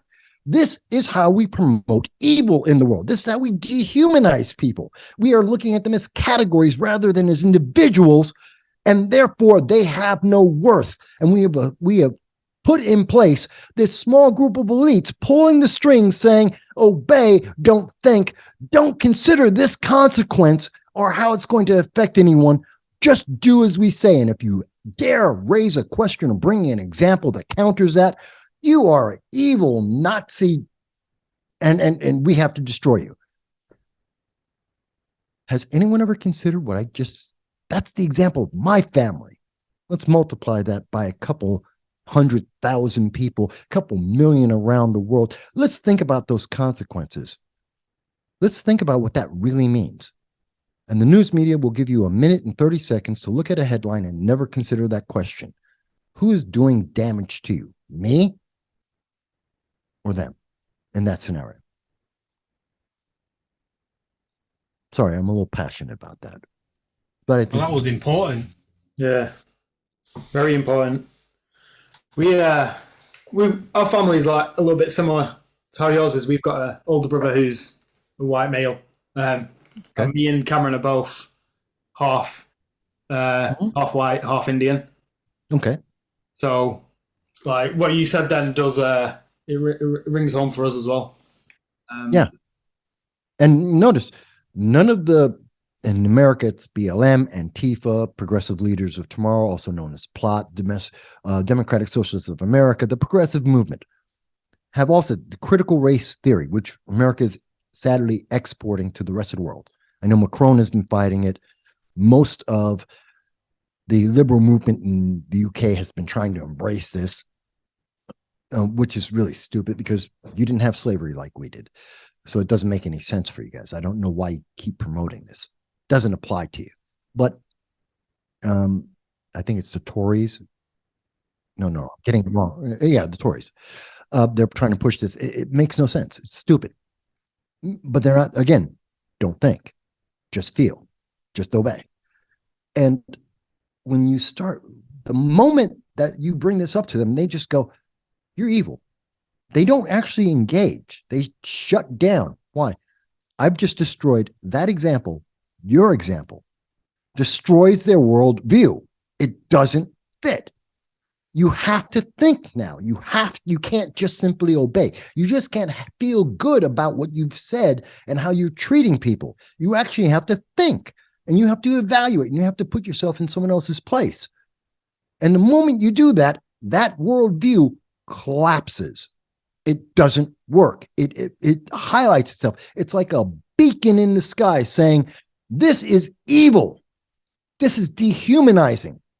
This is so damn regressive. We're going back hundreds of years, not even decades, hundreds of years in mentality and society. They can't live with that. So the answer is, I must be evil. You must be evil. We can't talk about this. Don't you dare mention it. There must be something fundamentally wrong with you because we're obeying it. It must be good. We've been told it's good. We have movies and TV and entertainment and brainwashing propaganda telling us every minute of the day, it must be right. Not once are they saying, let's stop for 30 seconds and think about this and maybe consider a consequence or two, even 6 months down the road. Let's think of the different people that this is applying to and how it affects them. No, can't do that. That's evil. That is evil. Do you think it's a strategy on their side, such as like divide and conquer? Yes. Divide the population and gain more control over them? Absolutely. Because it's so much easier to promise, obey. You know what? Those guys, whatever, those people, they, them, whatever, and I hate using that pronoun crap because it's stupid. It's just stupid. It's just ridiculous. And if someone wants to use a pronoun, my pronoun is emperor. Screw you. There's my pronoun, emperor. Oh, you don't want to use that? I'm sorry, but that's my pronoun. You're going to hurt my feelings forever if you don't use emperor. Okay. This is how stupid it is. But, when we are constantly putting this stuff off, not thinking about the consequences, just blindly obeying the propaganda, who's in charge of it? There's a very small group of people, even in the United States. The progressive movement is only 7% of Democrats. Most Democrats, the overwhelming number of liberal thought in America that's pumping this stuff out, don't believe this idea. They don't believe this. They don't agree with it. but they have the biggest voices. They have infiltrated various organizations and groups to push this nonstop. And how dare you disagree? And everyone is so damn scared of being called racist, sexist, ageist, homophobe, transphobe, blah, blah, blah. Been called it all. And they're terrified of this. Like, this is the worst thing you could possibly do. Oh my God. They called me a sexist. Who cares? Okay. And they're wrong. The answer is, well, you're wrong. Move on. Next. Why does their feeling have to absolutely change my life? I've been called racist, sexist. I've been called a Nazi. We have video for people who don't have video. It doesn't apply. If you look at me, you're not going to get that image of 1938 Germany. Not going to happen. But yet I've been called these things. I'm called a Trumper sometimes. I love this. It's like, I don't look like President Trump. I'm not part of his family. I got nothing to do with him. Why is that? But that's the category, and that's evil, and it's wrong, and don't you feel bad? No. You should feel bad. Why? Because you told me that's the feeling I should be having? Who put you in charge of my feelings? Why do you have control of it? How about this? Why don't you have my feelings? If it's about feelings, why not my feelings? Why can't we make all of this decided by my feelings? Well, that's ridiculous. That's silly, Mike. Why would we possibly do that? Yes, that's my point. Exactly. It's only one side's feelings that everyone has to feel. Yeah. So as you can see, here's the thing. I put a lot of thought in these things, as you can tell. It's not just a reaction, which is why I try and convey and have been trying to convey for like 2 decades. Why I go to colleges and go to events. I lose money every year. I've never made money doing this. I have no fame. If I wanted to be famous, I'd be a Democrat. I'm a decent speaker. I have a decent mind. I'd even say better than average. I'd be running for president if I were a Democrat. I definitely have money. I wouldn't be poor if I just simply obeyed. I do this because these questions I have just posed, whether it's the boring stuff with economics or whether it's all these other issues, they matter. And we make a difference. This channel makes a difference. Not necessarily tomorrow, but it makes a difference. Yeah, 100%. I think as well, just with what you've said there about the money side of things, is the money is a carrot dangled in front of people to obey, to you agree with us, and at the end there's a pot of gold. Just keep going with it, keep following the narrative, and you will be rewarded with financially for following. But you never get rewarded. But here's the catch: you never get rewarded. The money, the carrot, is always dangling in front of you. Great example here in the United States, and you've had a similar thing. In the summer of 2022, the Biden administration promised that they were going to eliminate, they were just going to wipe out the college debt of American college students, which is evil and wrong and on multiple levels. But they promised this. At the time, 2022, summer of 2022, the Democrats controlled the House, the Senate, and the presidency. So that means they could, at any moment in any time, they could have passed a law, and it's fact. Debt would have been wiped out. But they said, we can't do anything until after the election. We have to be in power after the election to make this change in law. I'll give you another hot button: abortion. No matter how anyone feels about abortion, they said women have a right to kill babies. That's my personal view. No one else has to agree with it. Fantastic. That they can kill them at the moment of birth. That's the position that the Democratic Party has, to be able to kill a baby at birth. In fact, Governor Northam at the time had said even 1 month after birth that you could still kill a baby. You don't have to agree. Yes, they said that it's fact. You can look it up. I remember these things. Most people forget. But this is the policies that they're pushing forward. Whether you agree with it or not, here's the thing. Democrats were in charge of the House, the Senate, and the presidency. It's like the Prime Minister, the House of Commons, and the House of Lords for you.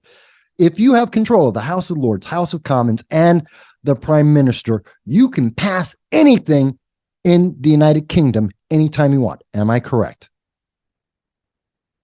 Same thing in the United States. At any moment, they could have gone in and passed any of these laws that they wanted to.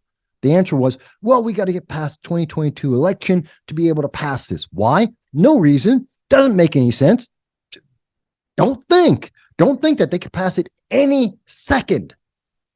All the way up until January 6th, they could have changed it at any time. They had the majority. At any time, they could have taken a vote and passed it because they had the majorities. No one could have stopped it.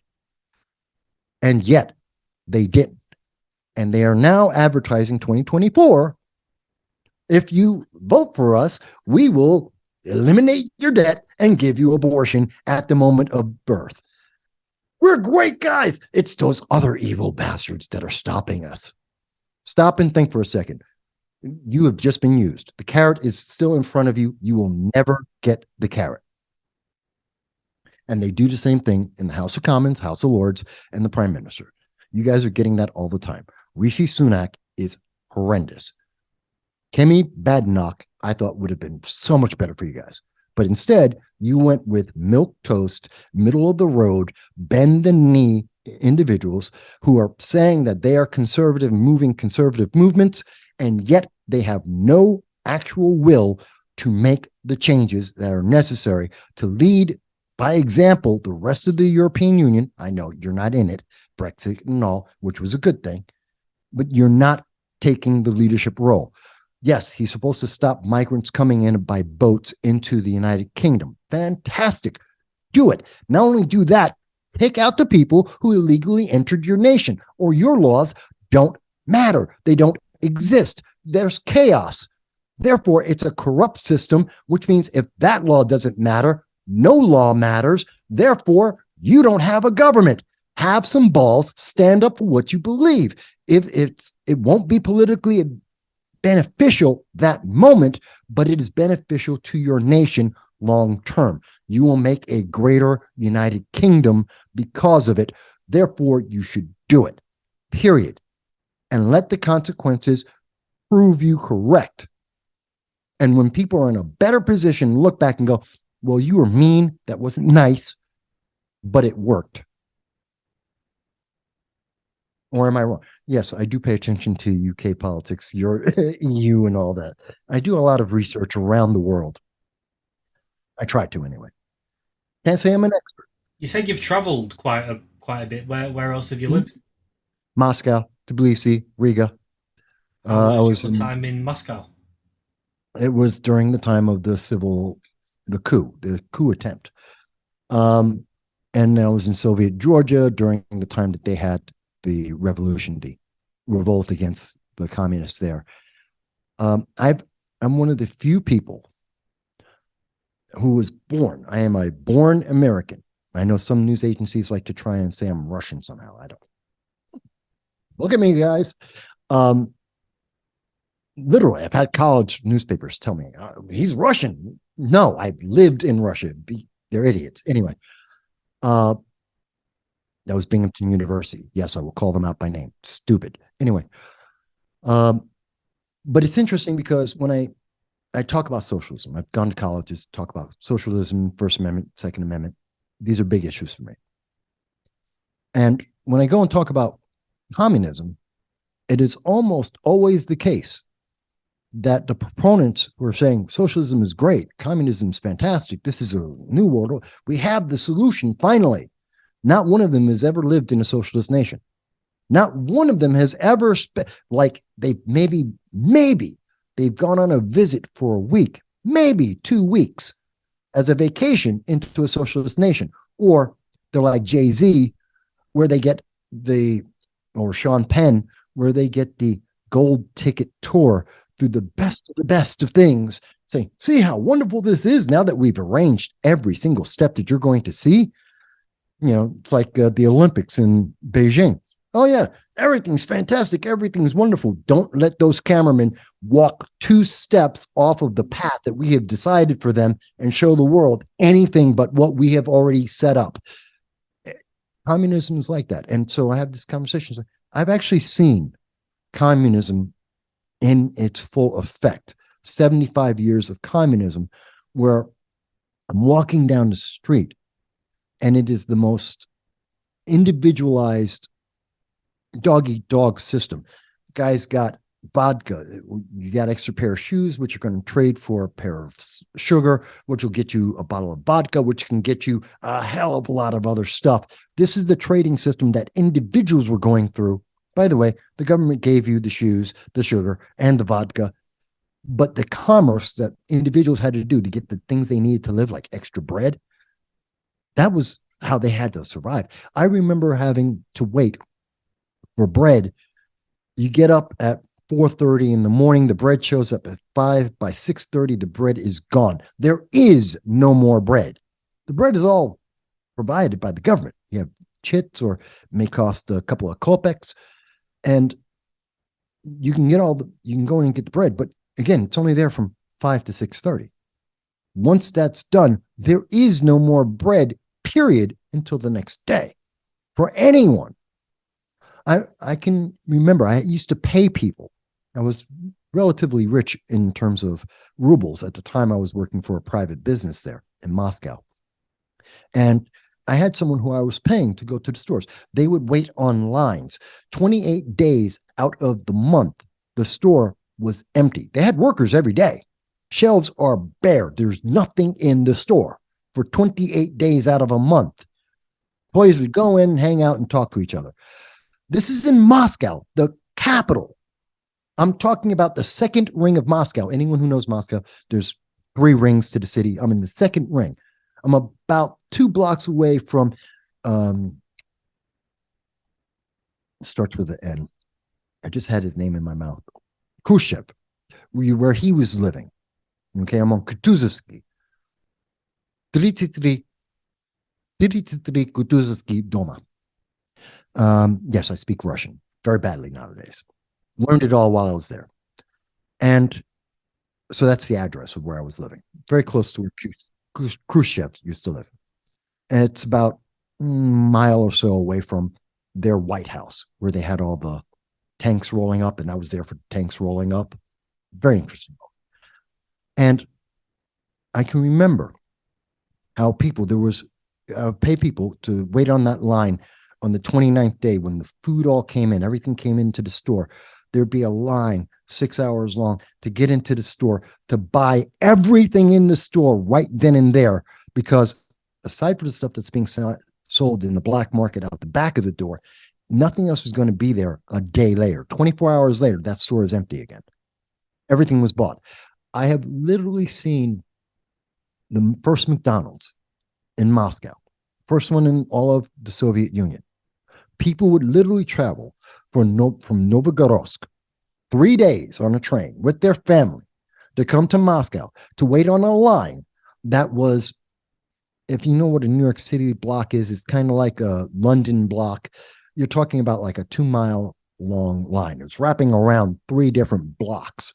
People were waiting on this line. It's like 6 hours long to go into a McDonald's to buy what we would buy anywhere in the rest of the world, and to have a meal, and then to get back on the train and go back home, because that was the family vacation. They spent all their vacation money, all their time to go to McDonald's.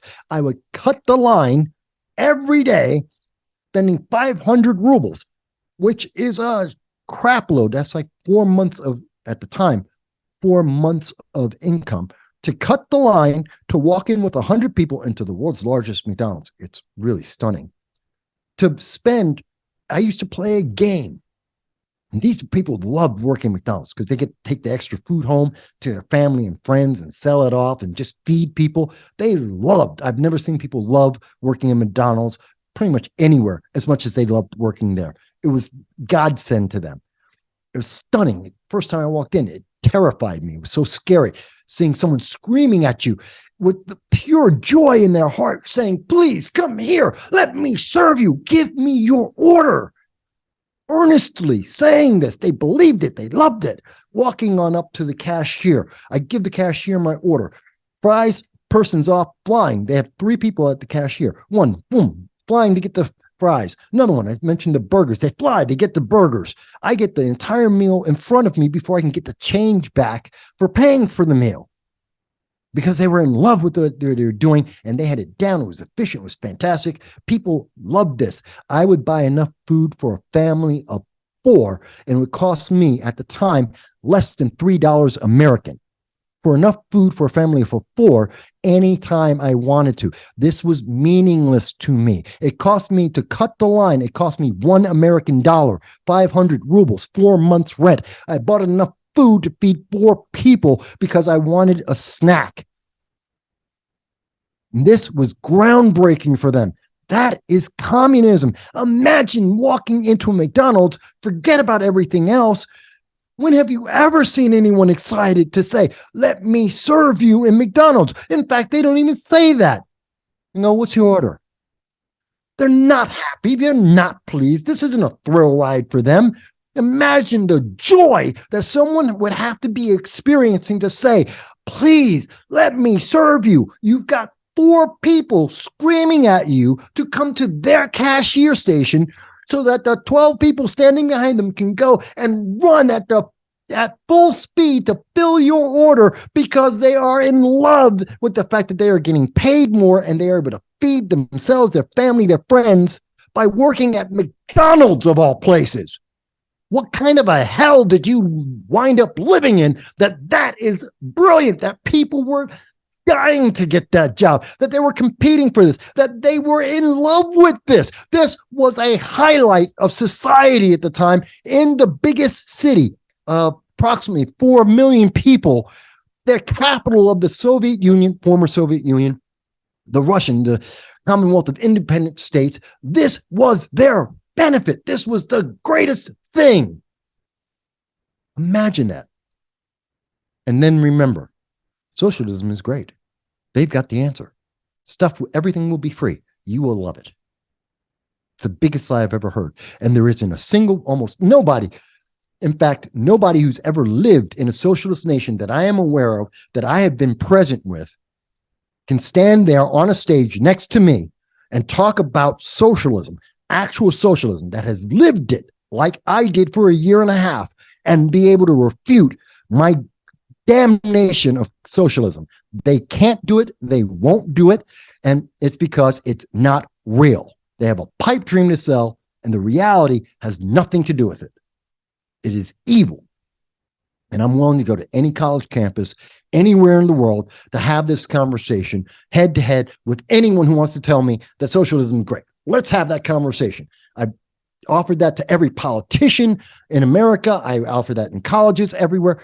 Pay my travel, pay my food, and I will be happy to show up and have this debate. Please, let's talk about it.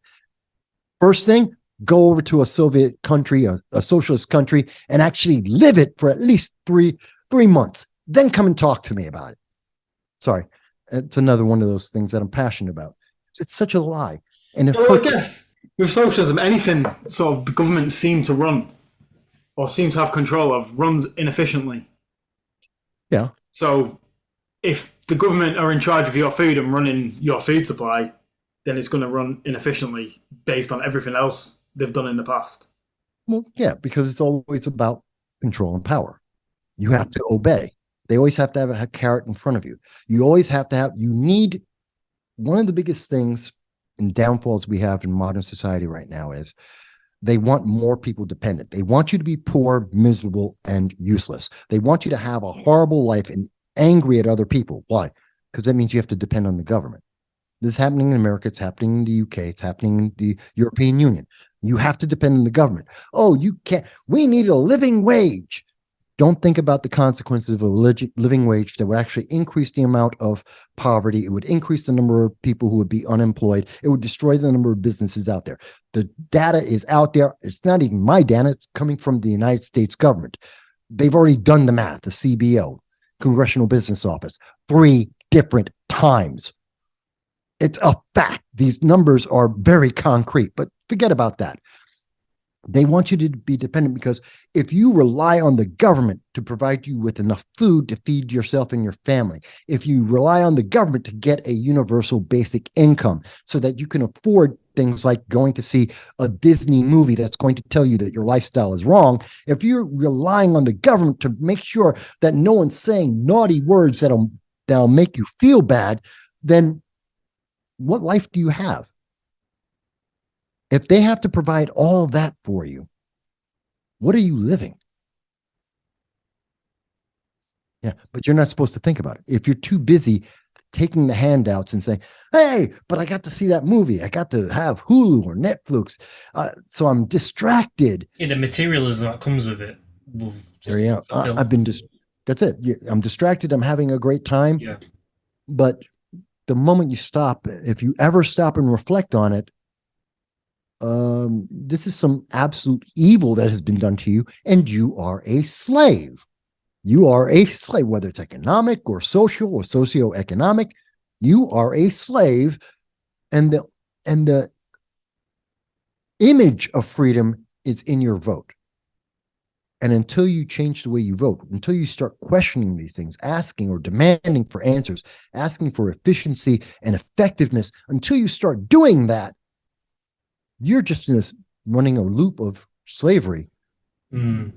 What concerns me, Michael, is there's a lot of talk at the moment about central bank digital currencies. And I don't know how much research you've done into those. Yeah, but they're all run by the central bank. I know Rishi Sunak's a massive advocate of having to replace the British GBP, to bring in a central bank digital currency, which concerns me with the level of control that the government will then have over your finances. It's kind of like the crypto movement. It's supposed to be, this will protect you. It will take care of things. It will level the playing field and make sure that everyone's being treated the same. First of all, that's a lie, because you're not going to be treated the same. Poor people are still going to be poor. Rich people are going to be rich. Rich people create businesses. Poor people work at them. Never changes, won't change, can't change. And so he's coming in, he wants to centralize it, which is actually a centralization of power. It gives you less avenues of competition, which means you have less avenues of complaint or demonstrable change. I would say this to Rishi. Fantastic. Let's have Britain, United Kingdom, with a central bank. When you can show me that Britain has a good plan that actually makes sense. Show me the effective plan that you have that is going to balance the budget, that is going to be economically advantageous to the United Kingdom. Show me that first, then I'll give you the bank. But except you can't. He doesn't have a plan. He hasn't had a plan. He has a bunch of good feelings. He wants more power. He wants more power for his party and himself. They want to control the future. Fantastic. I understand that. I would even give you that.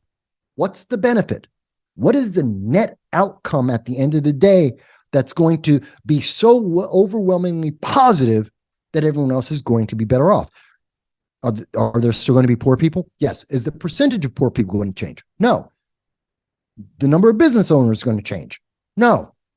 The amount of inflation going to change? No. Okay, then where's the benefit? Why are we doing this?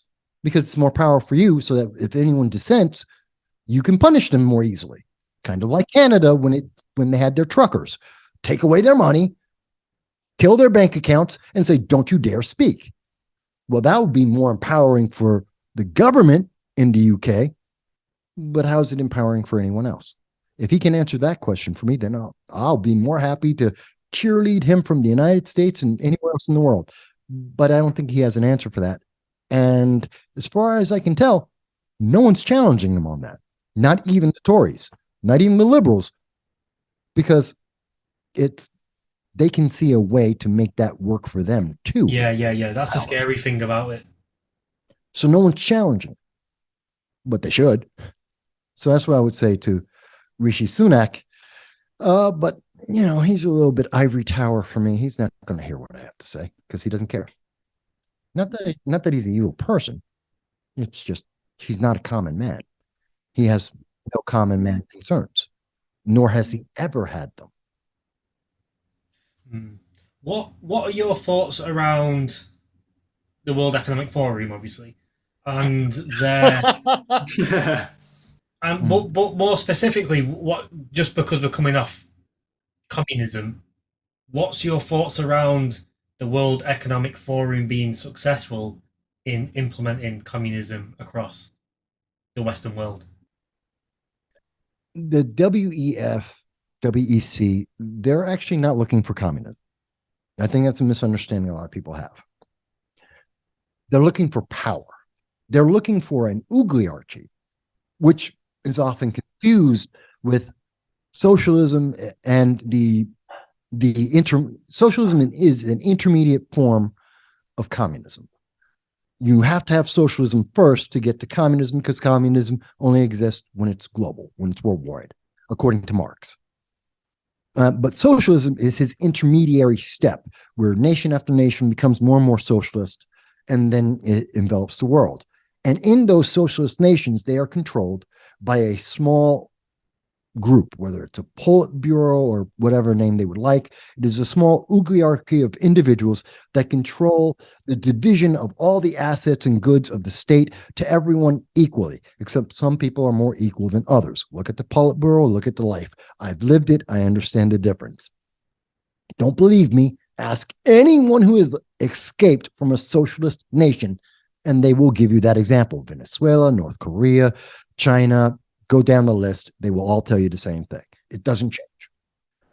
So that means there's at least an element of truth about what I'm saying, since everyone you can ask about this will tell you the same thing.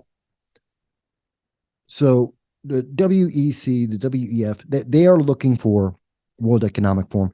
They are looking for an oligarchy, which makes many people think it's socialism, because it's just a similar step. They don't care what form it takes.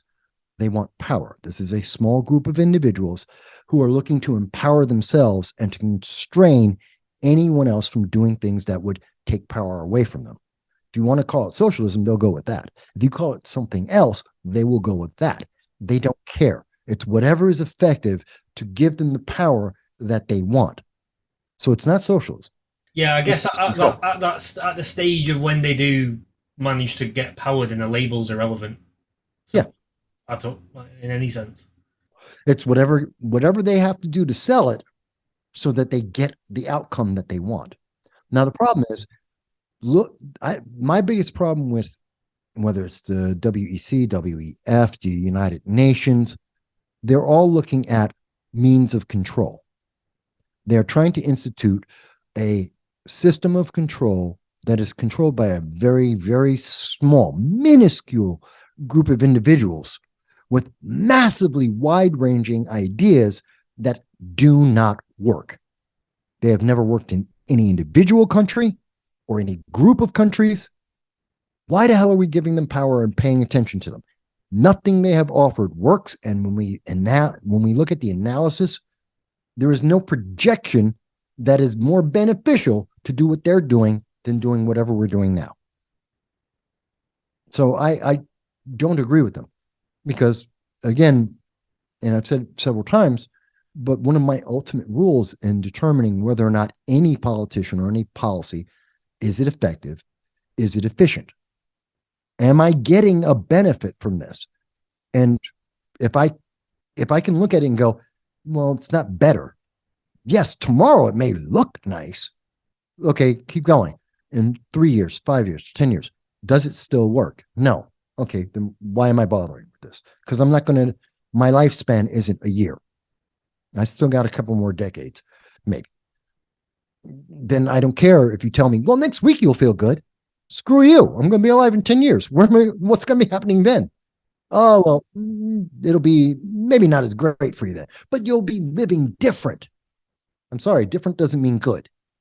Again, they play with the words. You'll have a different life. You'll have a different appreciation.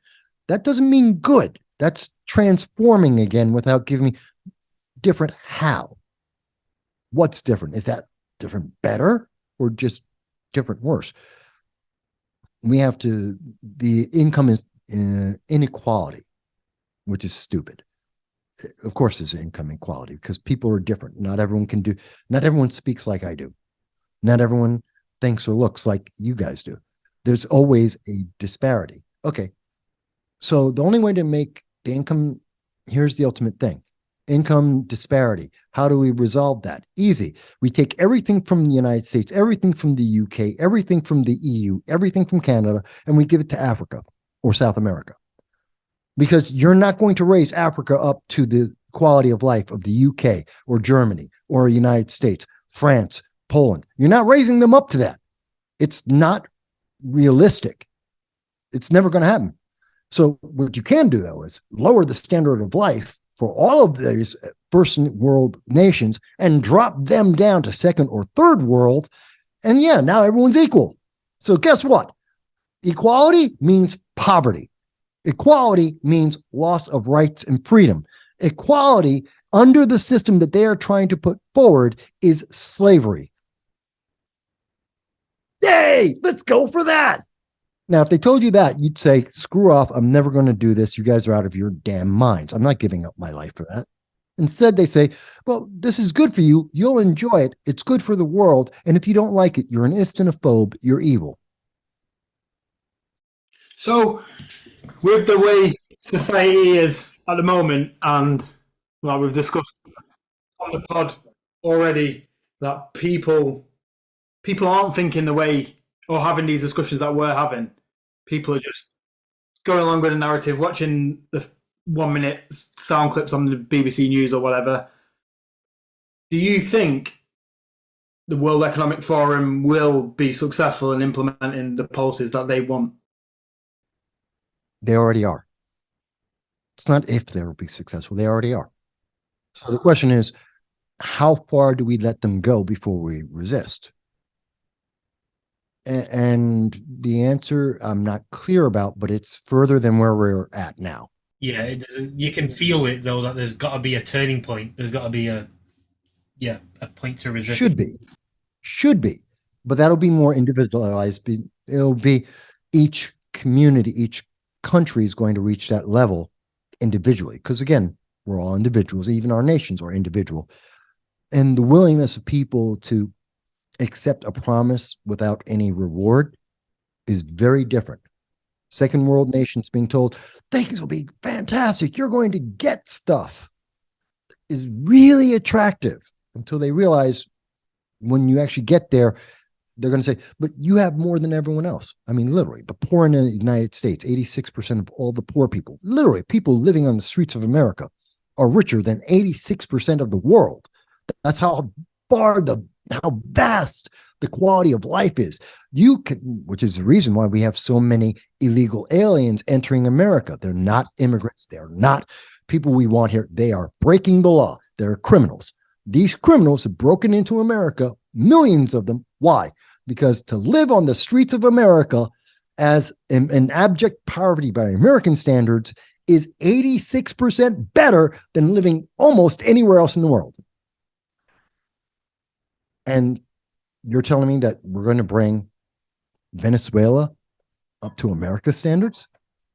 That we're going to take Burkina Faso and we're going to bring it up to America's levels? Are you insane? Of course we're not. The answer is we have to drop it down. And guess what? Britain's on for the ride too. You're going to go and drop your qualities of life down. Forget about owning a farmhouse in the countryside. Forget about driving anywhere. Forget about having multiple channels. You can forget about all the comforts that you have. You're going to get the bare minimums of what will sustain your life because you already have too much. You're too rich. You are the evil rich because there's always someone else that they can point to and go, well, that person's disadvantaged. And again, we go back to equity. You're the guys on the bottom of the priority list. Screw you, take it from you, give it to someone else. Or otherwise known as redistributing wealth. It's really evil shit. And they sell this in the name of progression. Yes. Because but it sounds like we're going backwards. It is absolutely regressive and evil. When you and I'm more than happy, not only I look forward to seeing the comments when you guys publish this, but I'm also on my own channel. I tell people all the time, you don't have to agree with me. Yes, I'm Black. Yes, I'm Hispanic. Yes, I'm a bit older and wiser. That doesn't mean that you need to agree. But if you're going to tell me you disagree, don't tell me I'm old. Don't tell me I'm ugly. Don't call me an phobe. Show me how I am wrong. Give me some facts, give me something empirically that says I'm wrong. And I don't hear that. When I go to college campuses, I don't hear the empiricals. I hear feelings. No one wants to discuss, no one wants to actually talk about the problems of the world. Because you might get someone who's going to say, well, you're wrong. I mean, it's not like I've never been wrong in my life. But the other side, they're scared of being wrong. I guess it plays into their egos quite a lot because they're scared of their egos getting hurt. And their egos, the way that they sort of act, all they're doing is fueling their ego. So it's only going to get harder and harder to actually talk and convince these people. I've actually got a question for you. Sure. So with what we're doing on the channel, right, we're getting people on and we're talking about real world problems. Yeah.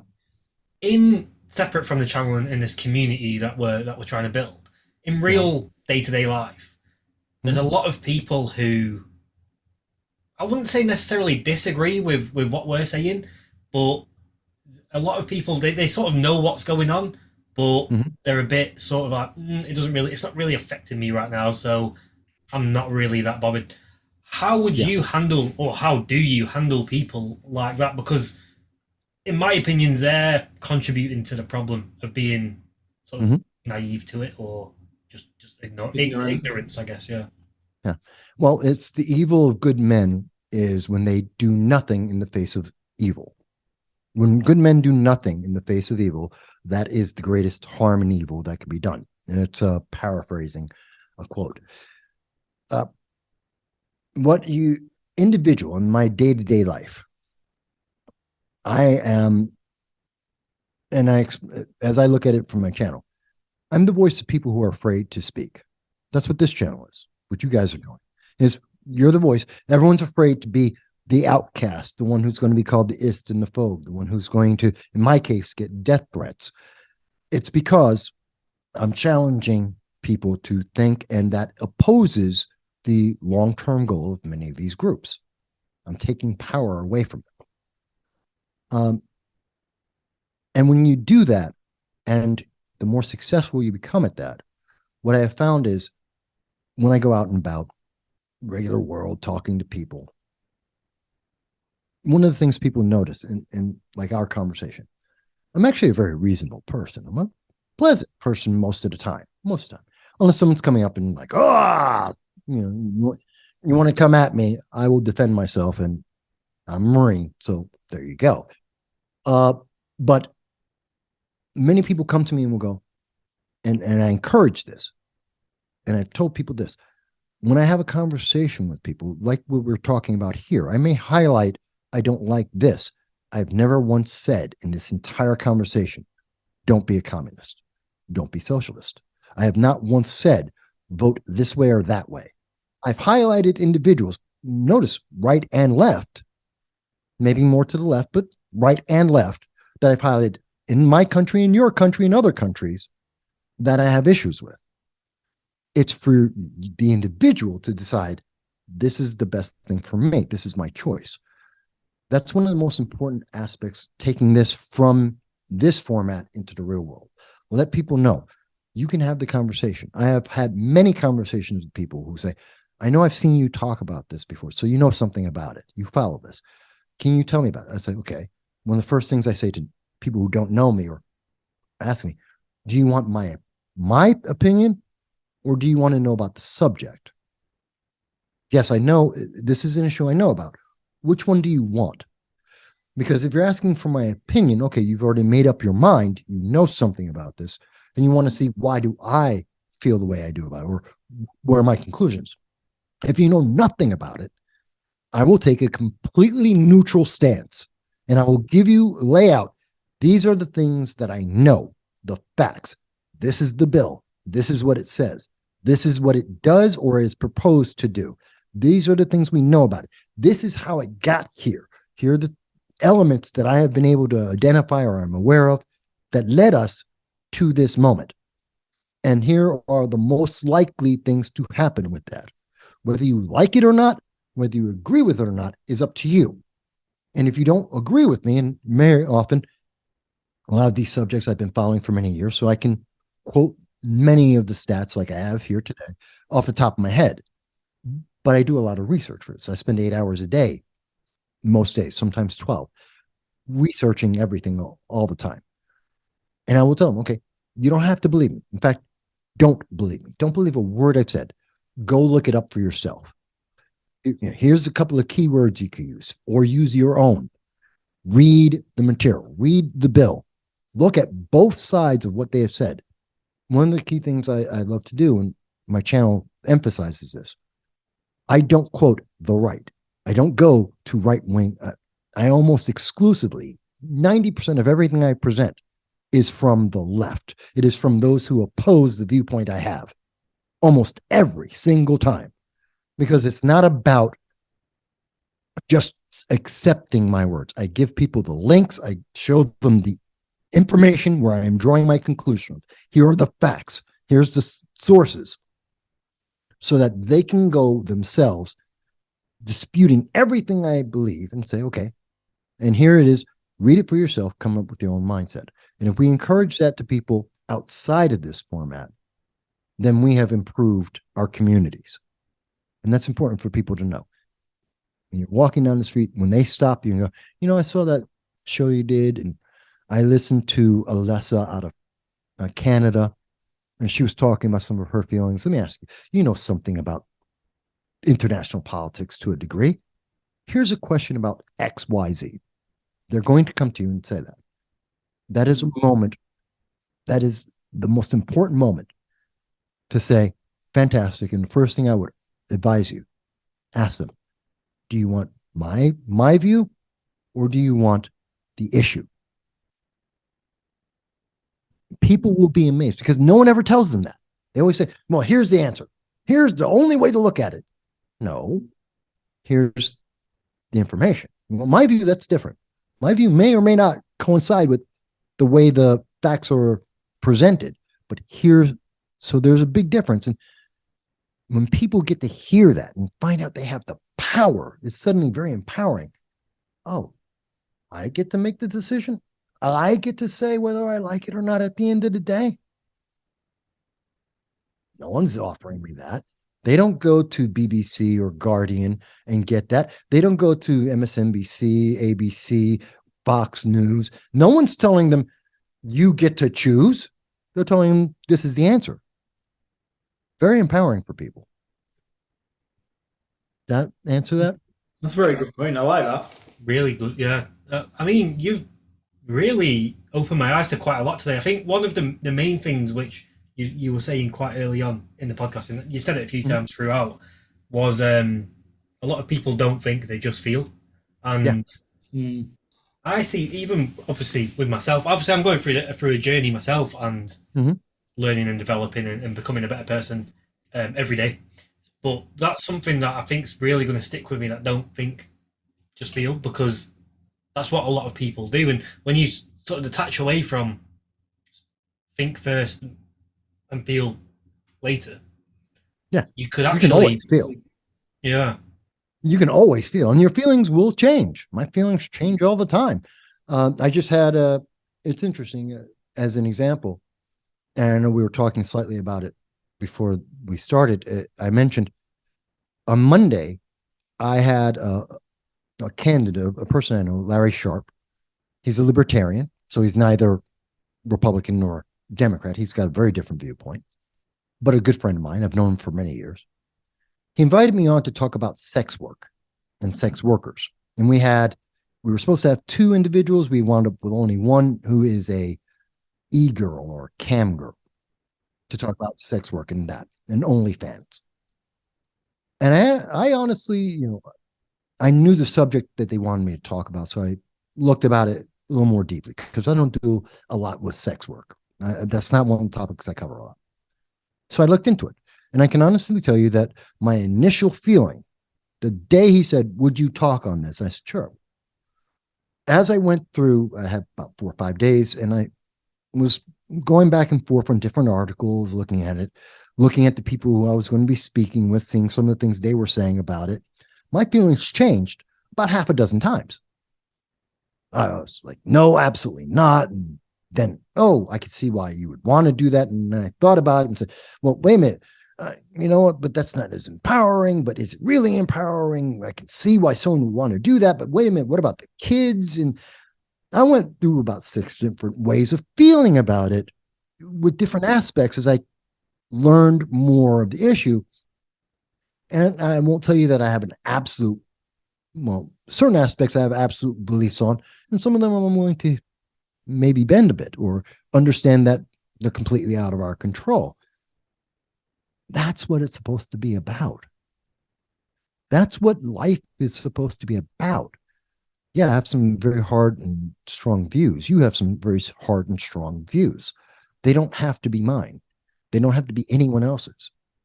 For the audience, it doesn't. You don't have to lockstep believe. In fact, I tell people, if you believe and agree 100% with anything I have said ever, you have not understood the issue. You should probably have a difference of opinion with me to some extent. Now, maybe 80%, maybe 90%, maybe 40%.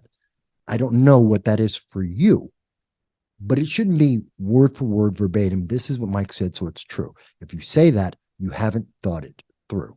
And it also doesn't mean for people to just wholeheartedly disagree. So let's say 80% they agree with you, but even on the 20% that they don't just need to disagree with you on 20%. They can just be skeptical. They can require to go away and look at it a bit further and develop an opinion on it. Because what I've noticed is I'm fairly open-minded to listen to, obviously, other people's points of view. And if I don't fully understand something or I don't feel like I 100% agree or disagree, it usually means I'm not well enough versed on the subject. So go and research a bit more and develop an opinion. Yeah. And there's certain things that you've got to look for within certain statements that will help you develop an opinion. And I think that's a key skill to have. The ability to go away and develop an opinion on a certain matter. Saying that you don't know, or worse yet, I don't care, is a cop-out. If you're saying, I hate this when people say, but I don't pay attention to politics, you're a moron. You're killing yourself. You're hurting yourself. I don't care where you wind up on the political spectrum. I don't care what your belief is. I honestly don't. But if you tell me you don't have an opinion, this is affecting your life.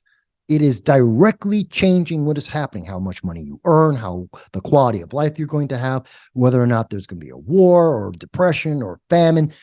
This is directly hitting you every day. You may or may not watch She-Hulk or Velma or Lord of the Rings, The Rings of Power, which is crap. These are all crap things.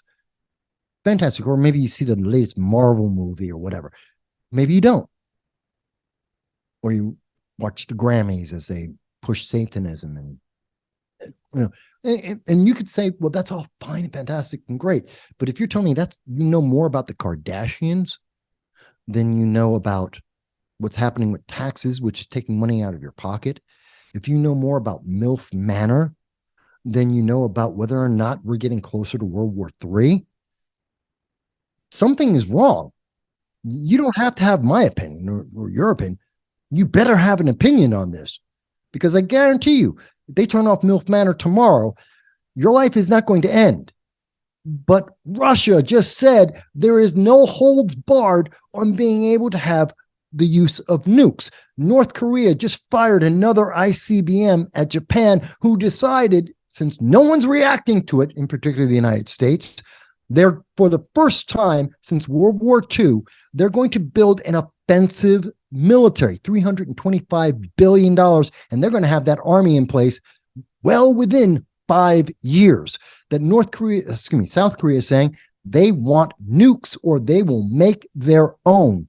If we have Iran that is actively shipping out weapons to Yemen and throughout the Middle East to fund global terror around the world. And you mean to tell me that that's not as important to you as whether or not some TV show you get to watch it next week? Which one thing's going to have a bigger impact on your life? You better have an opinion. Doesn't have to be mine, but you better have an opinion about this, because if you're not influencing the people who are making decisions, then I guarantee you the worst decision is going to be made, at least the worst decision for you. Yeah, because at the end of the day, there's us and there's them.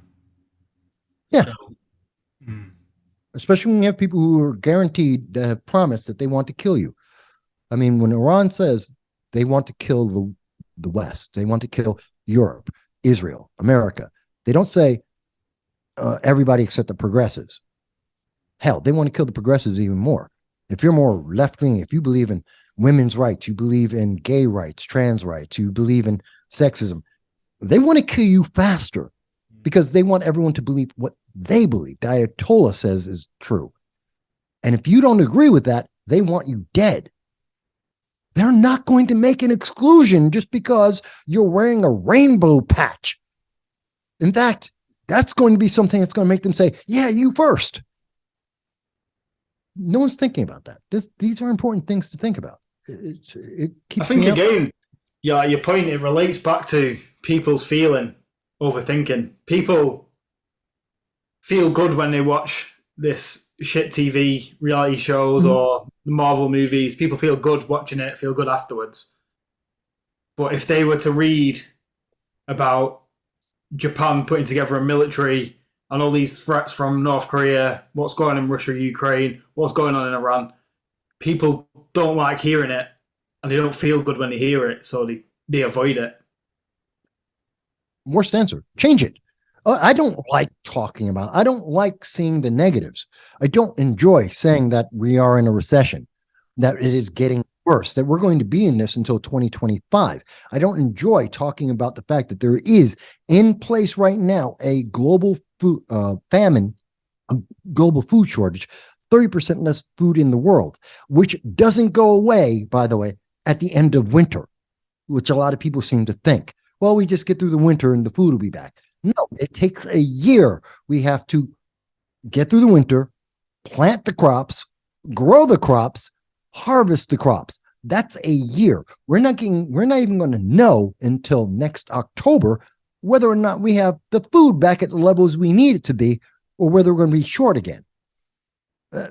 We have to understand these things. And when we look at this, if we're not paying attention to this, if we're just letting things happen with 4 or 5 people who have agendas, lead us in this direction or that direction, you have no.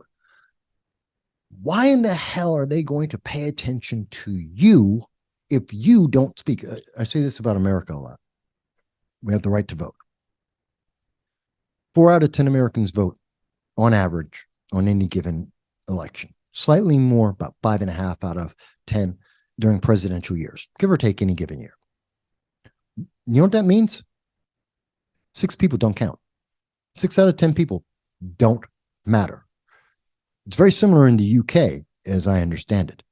The overwhelming majority of people don't matter. You don't count. I don't care what you believe. I don't care what you think. I don't care who you support. You are zero. You are meaningless. You do not equate because you have no voice. Because you don't vote, you don't get involved, you don't tell anyone anything. You just obey. That's the evil of not doing anything in the face of evil. You don't matter. You have invalidated yourself. You have submitted yourself as a slave because you're not involved. You want to see the world change? 8 out of 10 people vote. 8 out of 10 people in the UK, in the EU, get involved. I don't care what your opinion is. I don't care what you think. 8 out of 10 people get involved and say, here's my opinion. This is what I want. We're in democracies. You're going to do what we say because we have the control. 8 out of 10 people do that. The world changes overnight. You do it once, 1 year. You do that. The world changes, probably for the better. Why is that evil? Why is that so difficult? I've been asking for that for 20 years. Can't get it done. Don't know why. It's amazing when you stop and think about it. I mean, when you really think about it. And this is the history of the world that we've been going through. Because no one looks back and goes, how did we get here? No one says, what happens after the next 2 weeks? No one's asking that. And notice we've gone through economy, climate change, international politics. We've been talking about individual choices. They're all the same thing. Yeah. They all point to the same direction. Mm-hmm. With the same solution. At every step, the solution is, you can't tell me I don't care. That's the same thing as telling me that you're a lemming. You're not a lemming. At some point, you must care. Self-preservation demands that you have to have some feeling. Well, you may not want to say it because you're afraid of the consequence. I get that. And the answer is conquer the fear. Do it anyway. Do it anyway. Because otherwise you're a lemming, you're a slave. And no one likes to say that, but it's true. Not the 1860s American slave, but realistically, you're a slave. And I don't want people to be slaves. I want them to be. It's modern slavery. Yeah.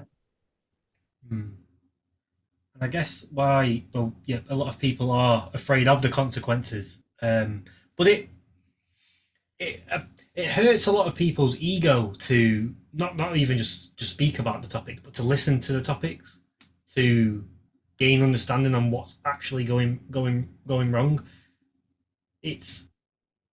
They don't, what I feel like. Well, I think people don't want to feel like it's happening, and if they keep watching the Kardashians instead of listening to videos like what we're making right now, then it never really becomes a reality for them. They're stuck in their fantasy world of the Kardashians, the Marvel universe. But here's what I mean. Have you ever stubbed your toe? I know it's really silly, but everyone can equate to this. You stubbed your toe. Okay. Today, are you running around limping, screaming about how you stubbed your toe when you were 5? Of course not. Right? You got past it. If you want to tell me that it feels uncomfortable, first time you ask someone out for a date, I don't care. You guy, girl, toaster, doesn't matter to me. I could care less. You asked thing, and I grew up under he, she, it. Okay. You asked it out for a date and it said yes or no. The moment of you asking was absolutely, first time especially, or each time you've done it, it's uncomfortable that moment because you don't know what's going to happen next. And your ego is bruised because I feel uncomfortable. You feel even worse when you get rejected. But does that mean that you now become a hermit, go and join a monastery, you hide in a cave, and you will never ask any other it to be able to go out and date? No. You go and you do it again. Hopefully you find that it that is right for you and you live a blissful life, which really doesn't happen. Who cares? But the thing is, you do it anyway. To tell them, when people say, but it feels uncomfortable or it affects my ego, all you're telling me is you're afraid. Fear is not a bad thing. That's okay. The answer to the fear is do it anyway. And people tell, I know people, but not everyone's you. No, they're probably better and stronger. I've been through a lot of crap in my life. Absolutely. I've been homeless. I've been in the middle of war zones. I've been in earthquakes and fires and floods. Yeah, I've had some crap happen to me. And that doesn't matter even a tiny bit to child soldiers in Africa. It doesn't matter at all to the nations around the world where people are starving to death. People who can't get drinking water in Haiti. I understand. I'm still living a pretty blessed life by most of the world's standards. And I've been through crap. And I will be in the future. But to say that it's uncomfortable isn't an answer. It isn't an answer. And all of that is, okay, then you're a lemming. You have no self-control. You know what? Just sign up and just sign away your rights. Just say I'm a robot and I'm a lemming and I'll do whatever you want. Just Send it in now and say, you give up all your human rights. You don't care. And you'll do whatever they tell you to do as long as they keep TV on and they keep you fed. You're a vegetable, you're a slave, and it's useless. I don't think anyone should have that life in the world. Anyone. My enemies don't deserve that. I don't want that for my enemies. It's true what Mike's saying, Cam, because when we first started went down the rabbit hole of the WEF, and we were worried and like thinking, shit, like what the fuck is going on? These people are trying to control our lives like this. We're going to lose our freedoms. We were in a place like, oh fuck, like what have we stumbled upon? We could have easily just turned away from that, put it to the back of our minds, and carried on with our lives, and never gone back deeper in that rabbit hole. But we chose not to. We chose to go further into the rabbit hole, set up a YouTube channel and talk about it, and get our voices out there. Like, if more people went through that uncomfortable initial period and then came out of it stronger, like we're trying to do, and we're trying to push our narrative out, or like get this information out there, then the world would be a better place, because it's taking the power away from those global elites and the global. What you're doing, and you are a success. You guys are a success. I want you to understand this. You're a success. You're talking to an American. You talk to a Canadian. You've been talking to people in your own country. You are reaching people around the world. The channel is growing, and I understand it is suppressed. I know that the internet overlords want to shut us down and make it harder for us to reach other people. God help us. I hope people like your channel. I want them to join your channel, to hear your channel. I want them to challenge you in the comments, challenge me in the comments. Great. But you are a success. You have, even if it's one person out of all the people who've watched every video you have done, out of the over 1,500 videos I have done, I've written over 2,000 articles with over 2 million words. I have over 1,000 hours of stuff that I have done in the last decade alone. And if I have changed one voice, if we combined change one person, and when I say change, I mean take them from being, I don't care, I'm not paying attention, I'm afraid to speak, to one person who is willing to say, but this is what I think. No matter what it is, we are successful. We have net improved the world. And I guarantee you the numbers are higher than just one. We are not alone. You watching this right now are not alone. Whatever it is you believe, you hate my guts. You think I am an idiot. You think I don't know how to make a conclusion. I am just stupid and I am bought and paid for. Whatever it is you think, if you are taking even half a second to like, dislike, make a comment, curse me out, tell me, show me an article, a video that says, this is absolutely wrong, Mike, you have now net improved the world. And that's why we need to do this. That's why I have been doing this and losing money every year. Because at the end of the day, the world is better. You guys are making the world better. And I am so happy and proud to be able to be on this program and having this conversation with you. And to have people in the UK, in the EU, that maybe have never heard me before, to be able to say, Mike's an idiot, he got it wrong. I don't care. I'm happy. Tell me I'm wrong. Tell me I'm an idiot. Get involved and show me how I am wrong. Nothing would make me happier. I want you guys to be billionaires. I don't care. I've helped people along the way, several channels and several people. And I've always said this, and you can ask, I can show you references of people. If you make $10 million a year and I get to make $1 million, we have made success. If you guys get to be prime minister and I get to interview you, I have had ultimate success. If you guys get to be involved in your community and your community is paying attention to what you have said, I in some small way help that, fantastic. Even if I am being vilified and demonized, it is a success. But never let anyone take that away from you. I don't care if this channel grows slowly or quickly, and it is growing quickly, and I want you to grow even quicker, but never. It took me 12 years to get to 1,000 people.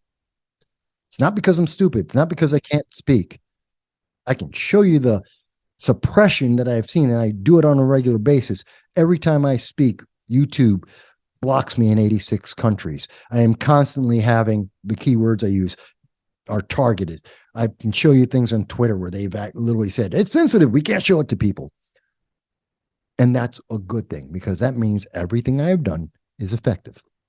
It means what you are doing is effective. The more they come after you, the better off you're doing. Guys, I am looking forward to you guys continuing to be great. I hope you get 10 million subscribers. I don't care if I have 1,000 at the time. I don't care if I have 50. Never let that slow you down. I've done this when I had 0 people watching, and I have done this when I have had, literally, I have videos with tens of thousands, if not hundreds of thousands of views. I don't care. It's about continuing to put the message out there. And people need to understand. It's not about the validation because you obeyed. It's about the validation you feel for having done it. Yeah. That's strong words.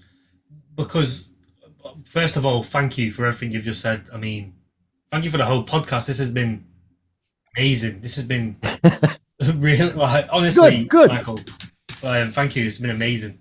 No problem. Also, this has probably been one of my, my favorite podcast I've had so far.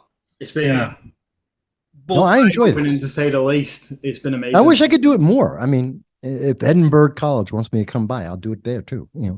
Invite me, guys. I'll come to the UK again. I've been there, loved it. Oh yeah. Well, if you're ever planning to come down again, then let us know. And I'd love to come back out to the UK. I loved it. Didn't like France, but that's me.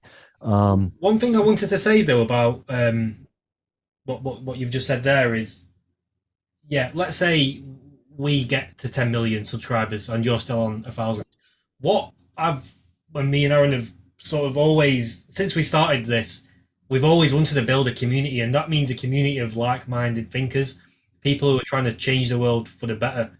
So we want people to group up like us three here. We've got some other people we've interviewed. We've kept in touch with them as a community, as it's something we want to build on. So if we do end up hitting 10 million subscribers, everyone ends up hitting millions of subscribers, because that's the only way this whole thing that we're doing is actually going to spread and is actually going to grow, is if we build a community around it, not just grow as individuals. So if we end up with 10 million subscribers, which I hope we do, we'll have you on a podcast every week until you I'd love to do it as well. I'd love to do it anytime. I'm on your channel right now, not because of the number of subscribers you have. It's because of the quality of the conversations you had. Literally, the first thing I did when I saw that you guys sent me the message, I looked at your channel. I didn't look at how many subscribers. I went and saw, oh, he got an interview. Click. And I listened to the whole interview, start to finish. That was the first thing. Then I responded back to you and said, okay, I'll do this. And I would do that for anyone. Okay. I don't care how many people. I don't care if you're these big guys or little guys. I want the quality of the conversation. You guys have a great conversation. That's why I have absolute belief in your success, and why, I'd do anything to help you. If you think it will help your channel to have me back and have people asking questions, if you want me to come in and have live and let the Tories come in and try and tear me down, fantastic. My ego, I gave up well, that's not entirely true. Everyone in politics has an ego. Everyone has an ego in politics. Everyone in politics is a megalomaniac. Everyone. It's the only reason why we take the abuse, because we all want to be megalomaniacs. That's the honest truth. But if that helps lead to greater success and gets people to take action, that's why I'm here. Come on, bring it on, folks. I have no problem, and I will be looking at the comments when you publish this, and I will be responding to comments on your channel, my channel, anywhere, because it doesn't end for me with just the interview. I'm still following your channel. I already subscribed. I'm looking at some of your other interviews. I will be following up and making comments from time to time. And I'm always happy to come back and talk with you guys. Whether we agree or disagree doesn't matter, because the conversation, because I think you're doing something of worth. And I think it's worth having that conversation. No, I really appreciate that. It makes us feel like we're on the right track. We've had an amazing interview, and for you to express with those kind words, it just shows that we are on the right track. We're doing something right, and there is a community there, because there's people like you that are out there. We just need to fight the algorithm, fight the big leagues to find them and group them together. There's a friend of mine who, for 5 years, was complaining about my show. I get people all the time, Mike, you talk too long. You're too long. Your Sundays are like 4 hours. Your shows are like half an hour each time. You got to make it like 5 minutes. Screw that. No, that's not what I do. That's what other people do. Not that there's anything wrong. Someone may be able to do it in 5 minutes. I can't. So that's fantastic. And everyone has their own way. And I had a friend of mine who said, oh, for 5 years, so you got to do it a different way. You got to do it shorter. You got to do it different. Okay. And my answer to them every single time, then you do it. You go and do it. That's your thing. You do it. That you want it short. Go out and do it every day. I will help you. And I helped them. I'm like, okay, here's the equipment I would say you want to start with. Don't use all the equipment I have that I've built up over the years, which is way too expensive. Way too expensive, folks. It's another reason why I'm poor. You know how much a microphone costs? A good one? God.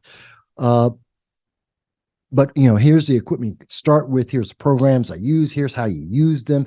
Come into my studio. I'll do the show for you. Come in and use my equipment. You can I'll help produce it for you.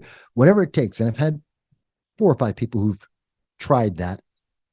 And 3 of them now fell off. But 2 continued. Both of them are bigger than I am today. Both of them have more people following them than I do today. And you know what? I don't care. Because it worked. You know what? They put their voice out. And that's the most important thing. No, I appreciate it. Thank you. Shall we? It's been great. Thank you. No, absolutely. Time flies, man. It goes so quick sometimes. This has flown by. I'll just say bye to everyone who's been watching. Thank you for watching. Cheers, guys.